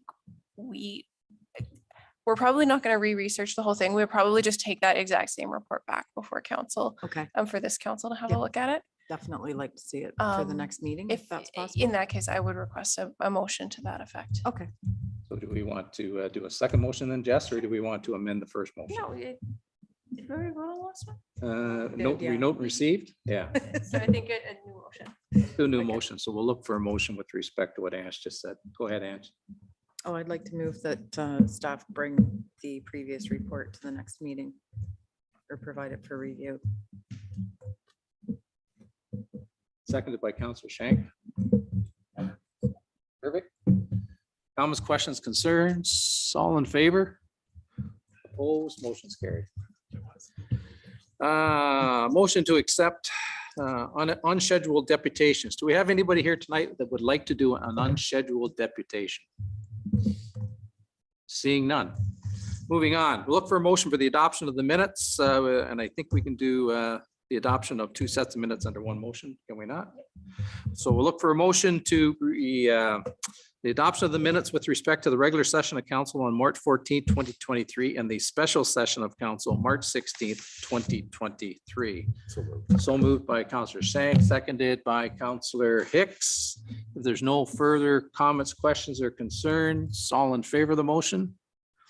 Opposed? Motion's carried. Deputy Mayor Calver? I see somewhere where wanted to speak. Is that, did we miss that or did I have missed it or? No. I think we did 2 weeks ago, did we not? I'm in the wrong spot here. Yep. Yeah, I think it was 2 weeks ago with Possibly. the speeding issue, right? Speeding. okay, Yeah. Hey, Mr. Shank here was looking at me. My fault. that was the cue I got. I apologize for that. So the first time and maybe the only time we're ahead of Councillor Shank then. Okay, adoption, no, we did the adoption of the minutes. Correspondence for information. Is there anything that anybody wants to pull out and have a conversation with? If not, we can note and receive the correspondence for information all at once. I know that it's been sent out and we've had a chance to review it, so. Seeing nothing, we'll look for a motion to note and receive the correspondence for information with respect to March 28, 2023, that it be received. Moved by Councillor Canal, seconded by Councillor Shank. If there's no further comments, questions, or concerns, all in favor? Opposed? Motion's carried. And I don't believe we have any correspondence for action. Seeing none. Unfinished business. Is there any unfinished business? Not that we're aware of. Activity reports. Activity report 11.1, the fire department. Do we have anybody here to speak to that? Mr. We don't, Vincent? your worship. Both the chief and deputy chief are away on training. Okay. With respect to the fire department report, is there anything that anybody wants to pull out and have a conversation with or has concerns with? Move to receive. Perfect. Yeah, I think what we'll do, Councillor Shank, we'll all do all of them and do all, don't receive all at once. 11.2, the activity report with respect to financial services, March of 2023. And Nick, no, is there nothing further to add? Is there any comments or questions with respect to that report that we can ask with Nicole? Seeing none, activity report, growth and expansion, March 2023. I know Michael's here. Do you have anything to add, Michael, or nothing further? Is there any comments or questions that anybody wants to ask Michael with respect to that report? Seeing none, activity report, infrastructure services, March 2023, and that would be Peter's, I guess. Do you have anything to add, Pete? Thanks, Peter. Is there any comments or questions for Peter with respect to that report? Seeing none, and the final report is legislative services, March of 2023, and I guess that would be yours, would it, Jess? Yes, nothing to add, but I can take questions. Is there any questions or comments with respect to that report? Seeing none, so we'll look for a motion to note and receive the reports that are mentioned in the agenda, which would be the fire department, financial services, growth and expansion, infrastructure services, and legislative services. Moved by Councillor Shank, seconded by Councillor Martin. If there's no further. Yep, go ahead, Councillor Shank. My only, just going through it again, and I Yep. was gonna do it later on down the, but this was under financial. Bring it up again. Maybe I've missed it. Maybe it's my fault again. But the audited BIA statement that, because is that going to come to fruition? So we can give that report? There's been some conversations actually. Actually, what I don't, maybe Mr. Zatterberg can comment, or Mr. Pinson. I know we've had conversations this week with respect to the I think, your worship, at a high level, there are actually no BIA funds because they were vested back to the municipality on the dissolution of the BIA, but I understand there has been a request for related to the funds expended in support of the downtown core, which we are bringing back in the next session of council. the first meeting in April. Because when we had the meeting out at Strathcona, there was a lot of proponents that were saying, like, we just like to know where the money's gone. That's all I'm asking, is that we have to answer. And I have one other thing. Yep. And I don't want to be the bad guy. When are we gonna take the Christmas tree down? Out of here. We have any schedule for that? I don't know do we have anybody here that can speak to that? Mr. Zatterberg? The Christmas tree, sorry, your worship, the Christmas tree is usually removed once the road crews are available in that downtime between, once the snow and the road maintenance is less. And then Nice warm day today. I don't want to see the, tulips going up and still have a Christmas tree. and your worship, it's not just the Christmas tree, it's the Christmas baskets and the lights on the buildings. Yeah, Angela brought me up to speed on the lights too and some other things. Yeah. Yeah, so it's currently a work in progress, I guess. Yeah. All right. Yep, thanks, Brant. We have a motion on the floor to note and receive. I guess we got to vote on it, right? All in favor of the motion to note and receive? Opposed? Motion's carried. Staff reports, growth and expansion, the official plan update, background report, and preliminary recommendations. And I believe that would be you, Michael. Yes, thank you, Your Worship. Nothing further to add beyond what we discussed at the presentation stage of the agenda. If there are any further comments that council has or any gut reactions to what you saw, now is a great time to voice any comments or concerns, or through email communication with myself over the next several weeks. That's fine. Like I said, we'll be opening up the Bang the Table page relatively soon and have the information available for the public's consumption and for their comment and feedback as well. So if there's any questions beyond what we just recently discussed, I'd be happy to answer those. Is there any other further questions for Michael at this time? Councilor Pennell. Through your worship, thank you. Michael, in this report, in this larger report here, did I see somewhere in there where in the rule that there might be the opportunity to share services? Or did I see that? Yes, through your worship. So the 2020 PPS has been amended to lean a little more favorably, and Mr. Tao can correct me if I'm wrong, lean a little more favorably to shared services where there are no services planned, like municipal services planned, on a really a case-by-case investigation to see if it's warranted to permit such services. So the provincial policy has been loosened slightly in that regard. So we're looking at policies to implement that on a local specific basis. Okay, great. And just one more follow-up. Yep, go ahead, Councilor Pennell. Thank you, through your worship. Just in regards to consents, looking at the possibility of maybe being able to provide more consents. And what was that date? Sorry, it was 1990. So the date from which we start counting consents is, I think, memory February of 2002. 2002. Sorry. Yep. Yeah. Okay. Thank you.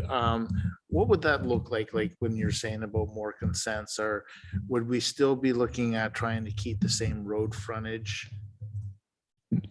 Correct. So through your worship, it would essentially be, if we go down this road, it would be really looking at, large lots that have had a couple of consents since 2002. There's still very large, lot of frontage, a lot of area. Another consent is going to blend in well with the area. It's not going to hinder functionality of neighboring lands, services provided by the municipality and the like. We're not at the official plan stage. We wouldn't be looking at minimum road frontage and area. It's really just the high level policy directives that we would be looking at. Does it make sense, and is there a need to allow for more consents? That's what we're going to be looking at a little more in depth. But the nuts and bolts around area and frontage, that would come after the OP update is completed, and you look at a comprehensive zoning bylaw update to implement the policies that we'd be updating through our OP update. Okay, great. Thank you. Thanks, Councilor Pennell. Is there any other questions of Michael? Seeing none, we've got a recommendation that council receive for information the background report for the official plan update, and further that council provide any comments to staff regarding the proposed focused areas and preliminary recommendations contained within the background report. And I think we've probably done that. Moved by Councilor Shank, seconded by Councilor Hicks. If there's any further comments, questions, or concerns, all in favor? Opposed? Motion's carried. Growth and expansion, PLZACO 2023-004 for Oakwood Lane rezoning report. I believe that's you again, Michael. Go ahead. Yeah, thank you, Your Worship. So we had the public meeting at the last meeting of council regarding this. There were no members in the public voicing any comment or concern. At that meeting, we had the floodplain survey completed on behalf of the applicant. CRCA and town staff have reviewed, and we have concurrence with the findings of that floodplain study and survey. And the implementing schedule in the draft bylaw essentially follows the flood hazard limit, which was at the request of the CRCA that all lands on the water side of that line be maintained as EP, and on the land side to be amended, the shoreline residential zone be expanded into what was or currently is zoned as EP. So like I explained at the public meeting, the LiDAR mapping is kind of telling a little bit of a lie in that there's a low lying area on this property that appears to be connected to the shoreline, but it's not. There just wasn't enough data points to really show that there's a delineation there. So with all that being said, in the site investigation that's been completed, we have I guess the great confidence that the lot will be developable with the modifications being made to the zoning as proposed. Any questions for Michael? Yeah, Councillor Shank. Mike, the town owns a lot, waterfront lot there. Yeah. With any of these, all these new, just, is that gonna impact the usability on that part? On that park that we have, that we own? Through your worship. So if I could ask a clarifying question, is the question through the investigation that was done here, is that impacting the usability of the town owned land? Yeah, because of the close proximity of the. No. So through your worship, to answer the question, no, this was looking specifically only at that property on the west or northern side of Oakwood Lane. Our land is on the south side. It's very much removed from this. Yep, thanks, Councillor Shank. So we have a recommendation that council received for information, the growth and expansion PLZ ACO 2023-0044 Oakwood Lane rezoning report, and further that council approved the zoning bylaw amendment subject to the following conditions: that council consider and decide on the merits of the written and verbal submissions received up to and including council meeting, and that should new information be received or further input received, raise points for further consideration. This report and opinion herein be revisited as needed. Moved by Councillor Shank, seconded by Councillor Pennell. If there's any further comments or questions or concerns, seeing none, all in favor? Opposed? Motion's carried. Advisory committees. We'll look for a motion, I guess, first to put it on the floor. We have a recommendation that council receive for information the advisory committee appointment reports, and further that council make public appointments to the committees of the council for the 2022-2026 term. Moved by Councillor Pennell, seconded by Deputy Mayor Calver. And what I think we'll do is we can do it all under one resolution or under one motion. I'll read out those that were successful with respect to our advisory committees for the term of 2022-2026. Starting with the Arts Advisory Committee, that Dennis Mills, Tricia Small, Michael Amagist, Laura Gibbons, Michelle Dory Forrestal, David Ellis, Ellery Callery, Taylor Dobson, C.A. Cavers be appointed to the Arts Advisory Committee for the term of council.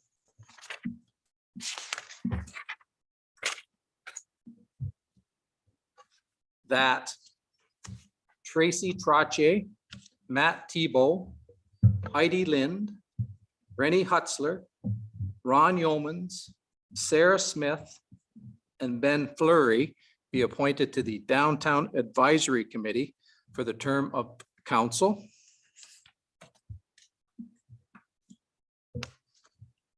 That Amy Mack, Robin Lee, Heidi Lind, Tricia Small, Andrea Conrad, Rick Freeman, Taylor Dobson, Sylvia Cowie, and Victoria Maitland be appointed to the Heritage Committee for the current term of council.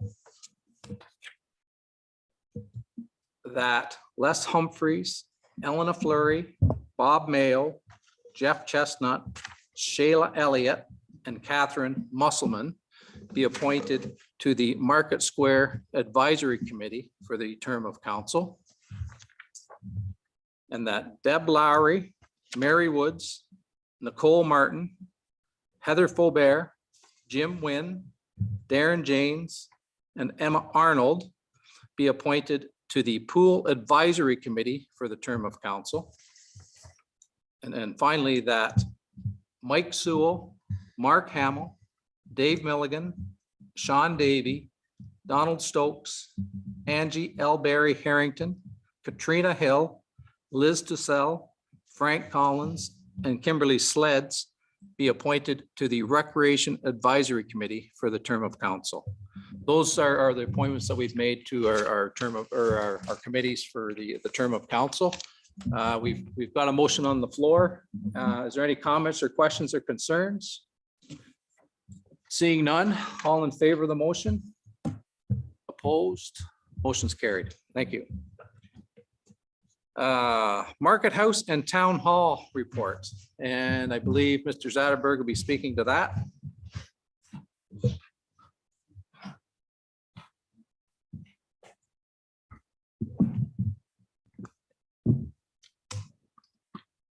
Yep, go ahead, Brent. Thank you, Your Worship. I just wanted to comment that it may seem odd that there's a number of different things that are in this one report, but staff view them as interconnected. And also too, that now that you've appointed members to the advisory committees, that some of what's in this report would form part of the work that they'd be starting on as soon as possible. Great, thanks, Brant. Is there any questions or comments of concerns for Brant with respect to this report? Councillor Fennell. Thank you, Worship, through you. Brant, can you just maybe expand a little bit for us? Because in staff recommendation, again, there's a couple of things going on. You're asking for us to remove the lights from downtown and put them into the park for next year. But the big thing I'm looking at here is I see $100,000 ask. And could you just explain to us what that is for and how this would help us out? Through Your Worship, the 100,000, as it says in the report, that we have a pretty good idea from the architects that we're looking at close to a $5 million renovation project to complete what needs to be done with this building when it's finally completed. The $100,000 would allow us to begin to use spaces on the main floor as community space, and also would address some of the accessibility issues we're having, including hopefully a washroom on the main floor, and the issue with maybe the ramp, but definitely the steps at the front of the building. The ask is also for $100,000 with the intent that will be used in any grant applications. So the idea is that we don't start spending $100,000 right away, that we're using that to apply to any available grants. We have a meeting tomorrow with a ministry representative who's going to come to the building here and walk through, and we're going to explain some of the visioning for the space inside and out. And the idea there is to start that dialogue with the province on any available grant opportunities that are out there. And we can start that process. Yep, go ahead, Councillor Brown. Thank you. Just as a follow-up, we have a budgetary meeting, or hopefully, which is our last budgetary meeting on Thursday. And I'm only assuming this $100,000 is not in those numbers. Have they been presented in that budget? It's part of the capital ask. Part of the capital? Yes. Okay, so it is identified. They are in the presentation. Okay, so this is kind of a little bit of a tricky situation that I feel that I have, is that without fully understanding the implications of the budget, we're maybe going along with your staff recommendation and your ask now tonight. But if the numbers look too bad on in the budget meeting, that could be taken back out. Correct, Your Worship. The recommendation from staff is to bring this forward during capital discussions, and obviously council could take it out or reduce it as they see fit. And hopefully, after tomorrow's meeting with the ministry, we'll be able to have some, a little more detailed discussion on what's available out there at this point. That's great. Thank you. Councillor Hicks. Through you, Your Worship. Brant, I remember you explaining to us that in order to move forward with grant applications, we have to show intent to use the building. And so the sooner we do the address accessibility and the bathroom and taking down some of those, I'll call them half walls, if you will, on the main floor, that's going to show intent to use the building for Yes. community purpose, which is going to make it easier for us to get grants. That's correct. Yes. Thanks. I just wanted to clarify that. And through your worship, the Market Square Advisory Committee is going to form part of that consultation process, the public consultation process. Okay, thank you. Great, thanks. Is there any other questions or comments for Mr. Zatterberg? Counselor Shank? My only question is, and further direct staff to bring forward a capital request of $100,000 to apply for grants to begin. We're creating accessibility uses. It doesn't say that they're going to wait till Thursday for us to approve the budget. So when Dave went ahead, when Councillor Pennell went ahead and brought that up also, I have nothing against this, you know what I mean? But like we've done to everybody else, I have no problem agreeing with this in principle. All right, but contingent exactly what Councillor Pennell said, because it doesn't state in there that, you know what I mean? That's the way I look at it. Yeah, Thursday, if we have it and we approve on the capital and everything else, yeah, then I go. Because we've always kicked everything back to that level. You know what I mean? Yeah. Because we still have a lot of questions or a lot of answers to be answered on Thursday. So I agree with Councilor Pennell here that, you know, what nothing against, you know what I mean? I agree with the principle and the process you're doing. And I'm always a firm believer, apply for grants and, you know, okay, you're going to throw 100 grand into it. You're going to get 130 back, hopefully, then, hey, great. It's just, that's my thoughts. Like Councillor Nori has said, we're doing it in the budget. So Mr. Pinson, did you want to comment? If I may, your worship, we could do the same thing that we did with the payroll piece a couple of weeks ago and make this contingent upon budget approval. This has always been our intent, was to bake this into the budget. Yeah. It is in the budget. I think we can demonstrate that it's affordable this year. And that being said, the suggested recommendation or staff recommendation with respect to this, will that cover that, or do we need to update that? And I'll refer to Madam Clerk.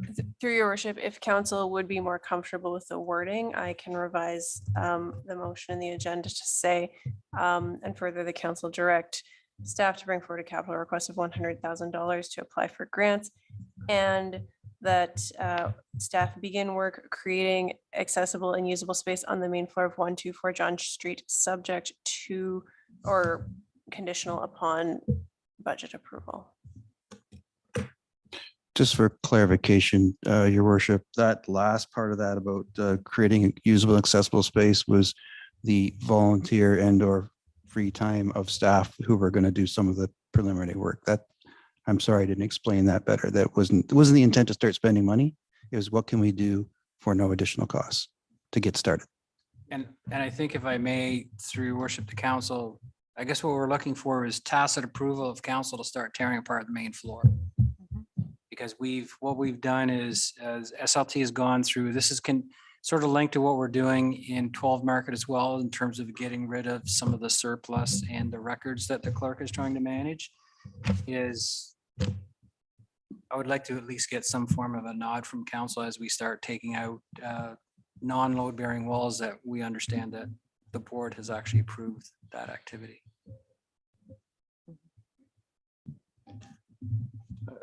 Councilor Pennell. Sorry, thank you, Mr. Mayor, through you. Sorry, John, what was the last part that you said? Because I didn't quite get it. That So the board- what I'm saying is that through this, we're actually going to, as Brant said, you know, likely a group of volunteers made up of senior staff will start tearing apart some of those temporary walls or those non-permanent walls downstairs. We wanted to make sure that at least council was aware of and gave us a nod saying, yeah, that's the right thing to do, because I think we can do a lot of that pretty cheaply on our own. Okay, thanks. Kind of reminds me of taking down something. out north, right? A fake tree. Is there any further comments or questions, or is there any further comments or questions with respect to the second part of the recommendation with the respect to the big bright lights? Just, I didn't want it to get lost in the conversation, that's all. Councilor Martin? Yeah, before we get to the big bright lights, the way I read this, it says further, the council directs staff to bring forward a capital request of 100,000. It doesn't say they're asking for 100,000. We're telling them to bring forward the request for 100,000. Which will So- come forward on Thursday, I think. Thursday. Yeah, so Thursday, yes. I'm not comfortable with granting anything until after Thursday's budget meeting, but anyway, I'm just reading it differently than what it sounded like we were doing, that's all. Just for clarity, we're not authorizing the $100,000 this evening, and maybe I'm wrong, but the way I interpret it is that we're just authorizing staff to bring forward the capital request of $100,000 to apply for grants, which Yeah. is going to be dealt with, I think, on Thursday through our budgetary meetings. Yeah.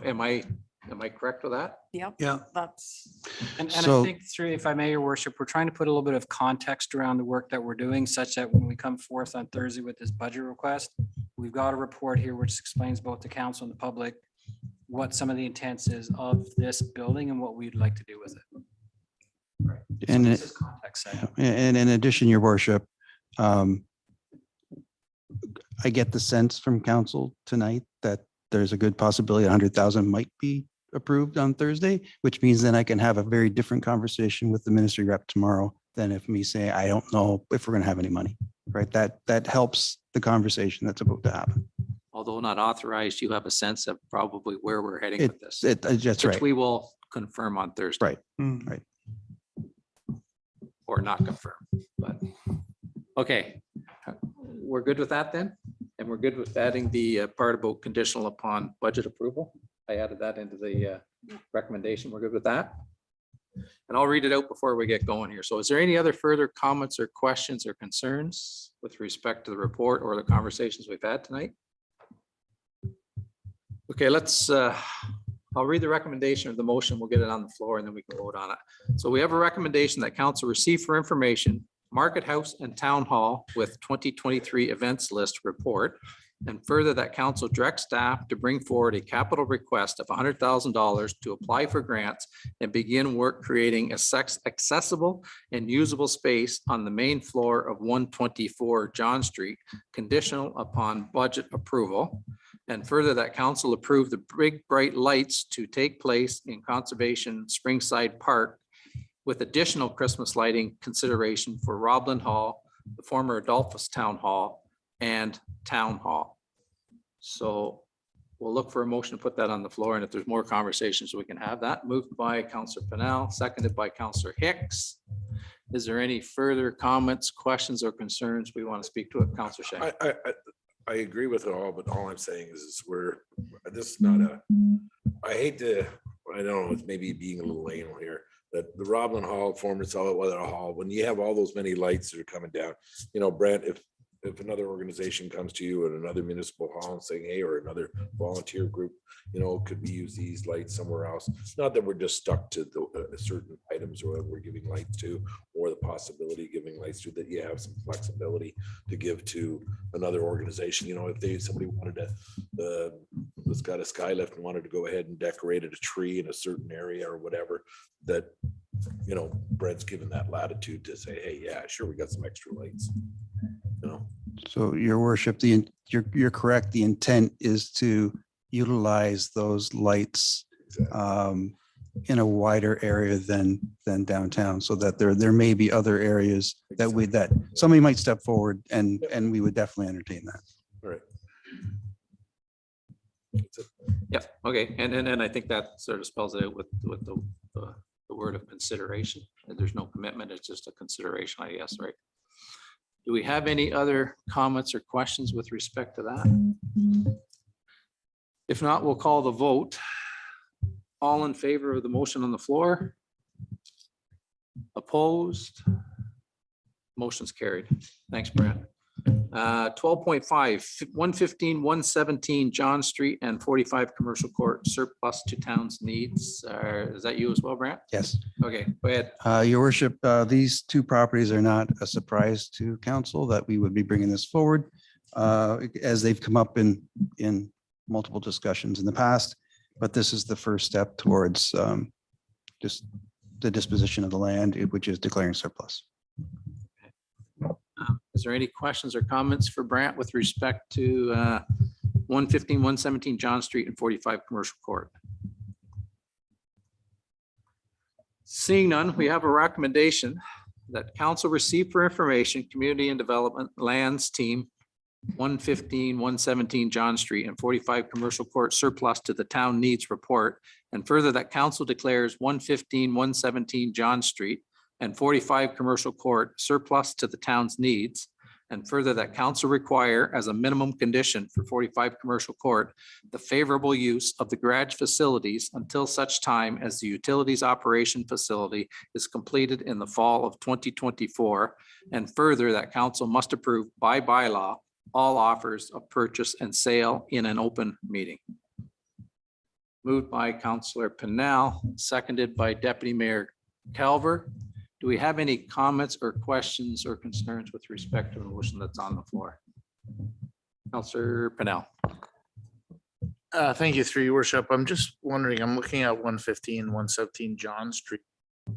And without really fully understanding what we're going to be doing with this building and Market House, I'm just wondering if we should be really making that parking lot, if you will, or vacant land.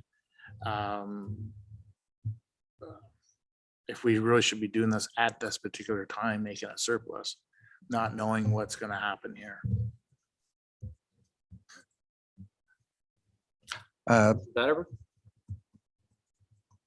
Through your worship, it currently is not an designated parking lot, even though it's being used as such. Okay. There is value in the land, significant value that could be used to offset the cost of doing this building. It's not without using the land next to it that is not the property of the town. It would be a difficult lot to develop as a parking lot because of the shape of it. It's long and narrow. There's a alleyway on one side, and there's the private lot on the other side of it. So it's two long narrow strips. It's not a great situation for a parking lot. And also then council's consideration here would be, we have significant costs to renovate this building, to do the streetscape the way we want to do it, and to develop other activities around this building. And putting in a parking lot it's not a cheap proposition as well. There are costs of all that. So that would be an additional cost to this. Okay, thank you. Makes me look at it. Your comments make me look at it a different way right now. So I appreciate that. Thanks. Deputy Mayor Calver. Through your worship. How long would it take for the signs to get posted on these properties?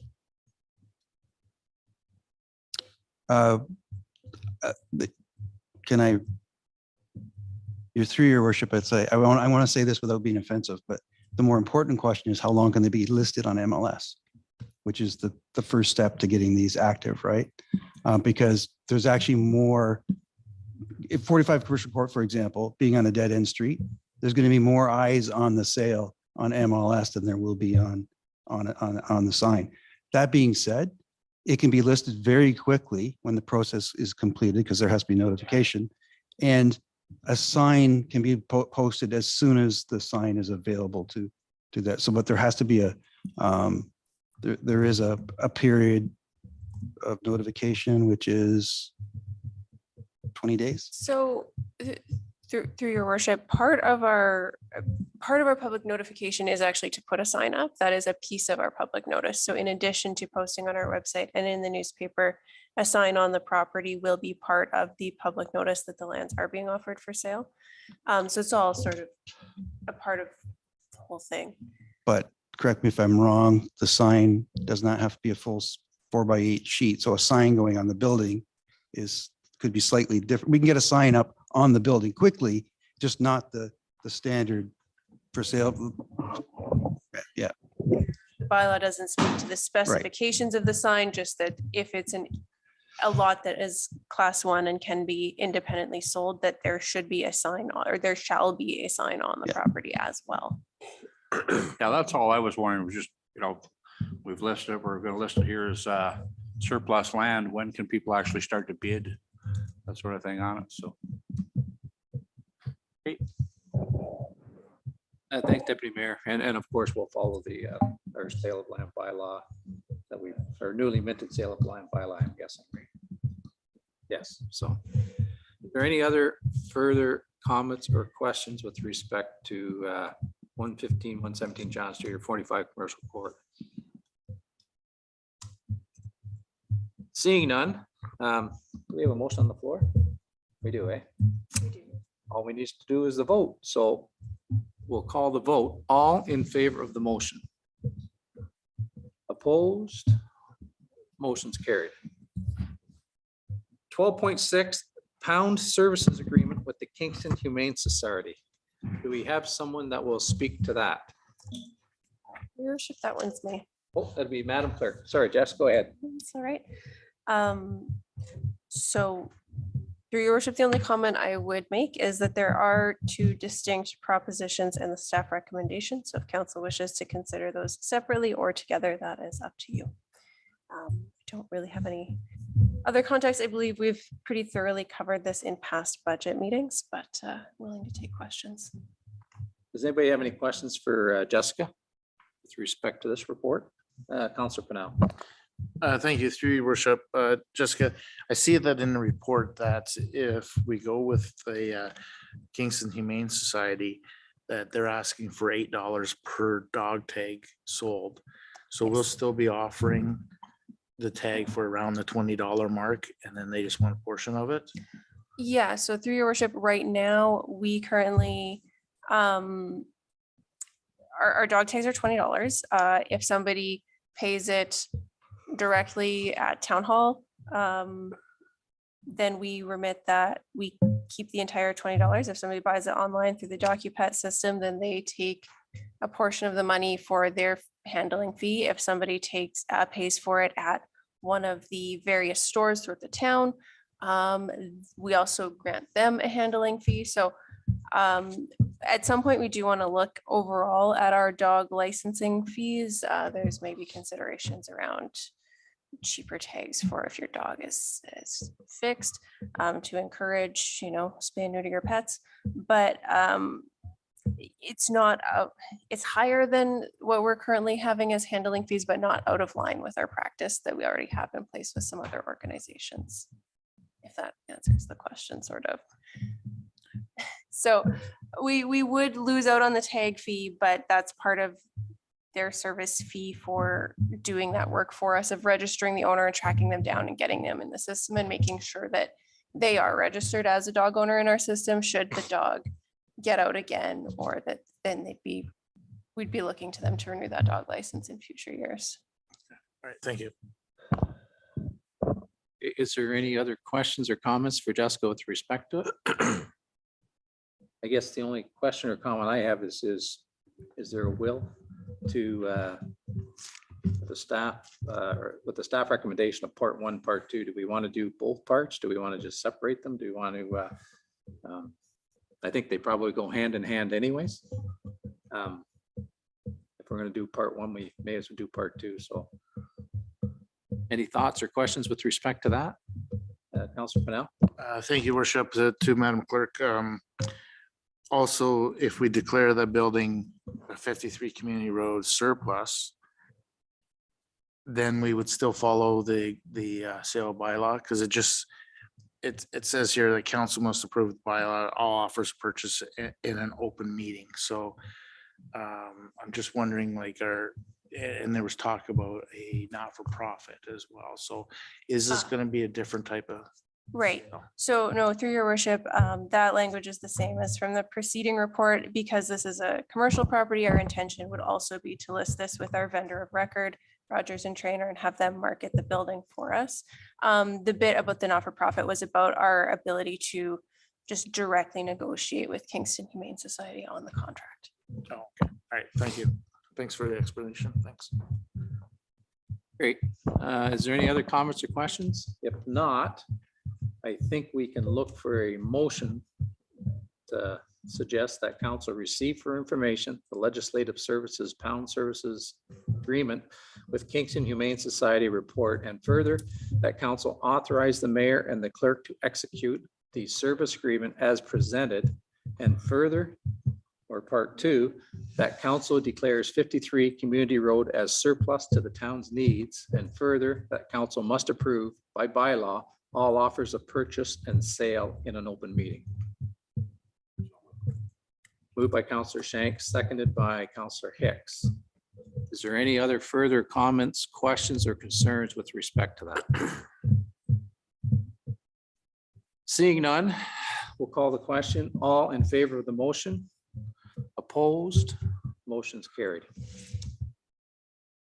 Bylaws 13.1, 2023-0023 to amend zoning bylaw 02-22 as amended, PLZACO 2023-004. Look for a motion to put it on the floor.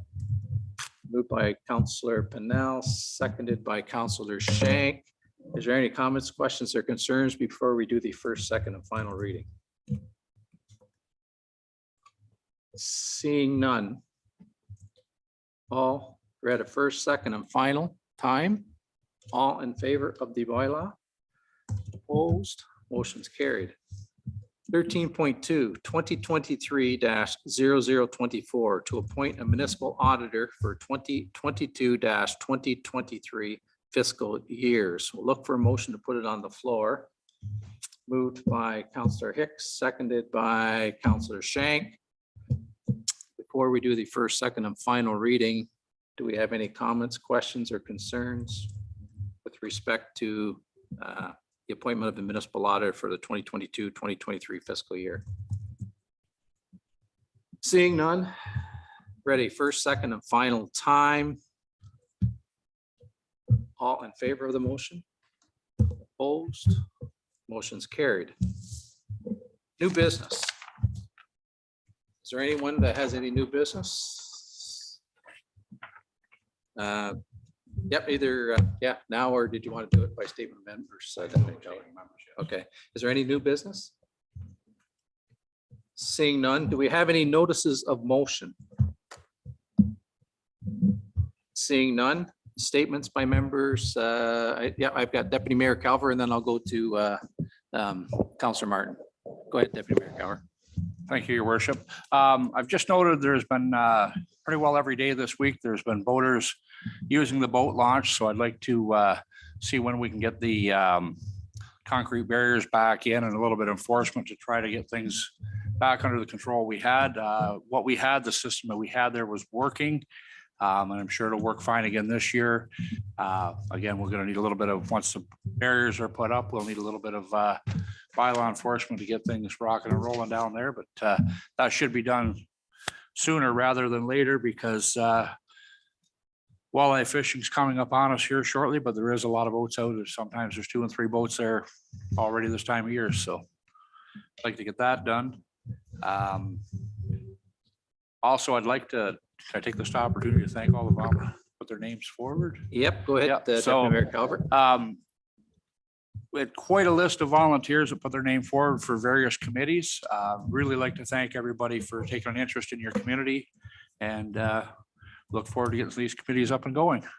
Thank you. Great, thank you very much. And I think with reference to the boat ramp, I think it's probably duly noted. So Peter can. Oh, and okay, Mr. Defoe, go ahead, Pete. Through your worship, just to advise council, the barricades will be in place by end of this week. And the only slight difference that you'll see from this year from last will be, there'll be a north-south one single barricade that will distinguish the accessible parking from where the boating parking starts. So that'll be included. So, yeah. Yeah, and I think we may have seen that at some point in the past, I think, if I'm not mistaken. So great. Thanks, Peter. Thanks for that information. Councillor Martin. Thank you, Mayor. Through you, Napanee District Minor Hockey is happy to announce that the under 15 team and the under 18 team will represent Napanee at the OMHA Provincial Playoff Championship weekend in Barrie. I know it's a little far for people to travel, but I just wanted to know. And the teams advanced after round robin wins over Prince Edward County and Sterling. The under 18s begin play on this coming Friday, March 31st, facing Niagara on the Lake and South Muskoka in the 12-team tournament. The under 15 teams start on April 7th, so a week from this weekend, in their 8-team tournament. And they first play St. Mary's, Ingersoll, and Lindsay. I just want to congratulate all the Napanee teams for representing us so well. And not just the boys teams. We have a lot of fantastic female hockey players here in this town as well. And so I want to congratulate everybody. And on behalf of council, I'd like to wish them well in the weekends, the 2 weekends coming up.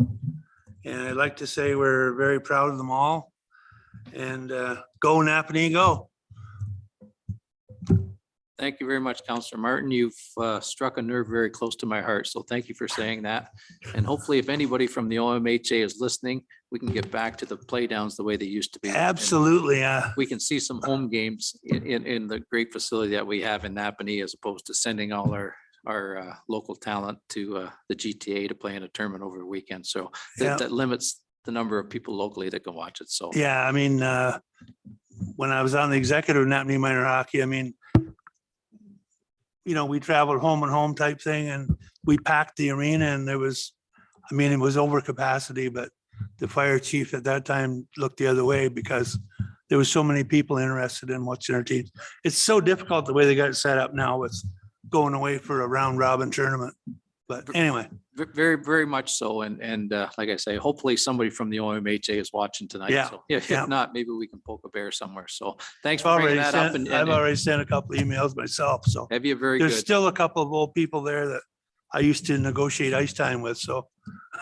Yeah, very good. Like I say, we should take advantage of the great talent that we have here and the success of our local teams they have. And as you said, both the boys and the girls, because like I say, there probably isn't a day that goes by I don't have that conversation with somebody at the rink. So Yeah. thanks for bringing it up. Yeah. Is there any other, Councillor Hicks? And to add to that, through your worship, the best arena fries in Ontario. Big D's. So there's Yeah. another reason to have more games at home. Yeah, there you go. There You're you right, go. Ed. Very, very much so. And thank you, Councillor Hicks, for bringing that up. We have a great facility there, and now we have a great canteen. Mhm. And it's been recognized by many people within the province, and I think that's important. And just so everybody knows, it's not just a place to go to watch hockey games either. It's their success is now dripping out into mainstream public, where people go up there and actually go up for breakfast. So it's really kind of cool what's happening up there, and it's really exciting. And it's been a long time coming, and congratulations to the folks at Big D's for doing that. So thanks again, Councillor Hicks. Councillor Pennell. Thank you, Mr. Mayor. As a segue of your comments, you're right. It is a great place to go, and hopefully we can make it better sooner than later by putting an addition on there of a pool. That'd be great. Back on that there. But what I really would like to do as well as say that is to thank everybody, as Deputy Mayor stated, thank everybody for putting your name forward to come and volunteer, spend your downtime to help us out grow as a community. I'd like to thank, you know, it's nice to see some returning names, but also it was really refreshing to see some names that haven't been there before. And we have some new names on the committees. Some of the committees are similar to what they were before. They just have new names and stuff. So once again, I just want to thank everybody for putting their name forward, and I really look forward to getting to work on these committees. Thank you. Great. Thanks, Councillor Pennell. And I agree with you. There's some exciting times coming ahead, and it's really encouraging to see the amount of interest that we had with respect to our committees, and especially some of our new committees, right? So it's really refreshing to see that. So thanks for bringing that up, fellas. Is there anything else? Seeing nothing? Sorry? Absolutely. Last, go ahead.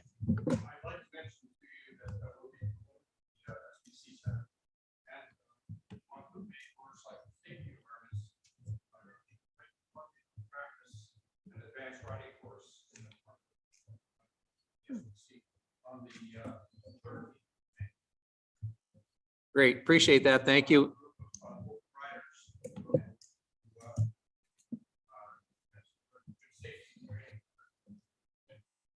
Very good, and I appreciate that. Thank you very much. Anytime we can bring attention to that facility, again, it's a soft spot in my heart. I think we should take advantage of it. So thanks again. So is there anything else?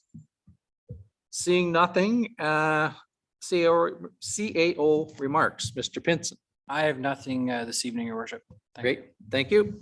The forward calendar, I know everybody's had an opportunity to see the forward calendar. And again, I think it's a great opportunity for us to kind of get the heads up as to maybe what's coming down the pipe. Is there any comments or questions or concerns with respect to the forward calendar? Seeing none, we'll look for a motion to confirm the proceedings. We'll need a bylaw to confirm the proceedings of the Council of the Corporation of Town of Greater Napanee. Moved by Councillor Pennell, seconded by Deputy Mayor Calver. Ready first, second, and finally passed. All in favor? Opposed? Motion's carried. Motion for adjournment. Moved by Councillor Martin, seconded by Councillor Pennell. Any comments, questions, or concerns? Seeing none, all in favor? Opposed? Carried. Thanks, folks. It's been a good evening, a very productive evening. It started earlier this afternoon, but thanks for sticking with us through our technical difficulties, and we'll see you in a couple of days. Good night.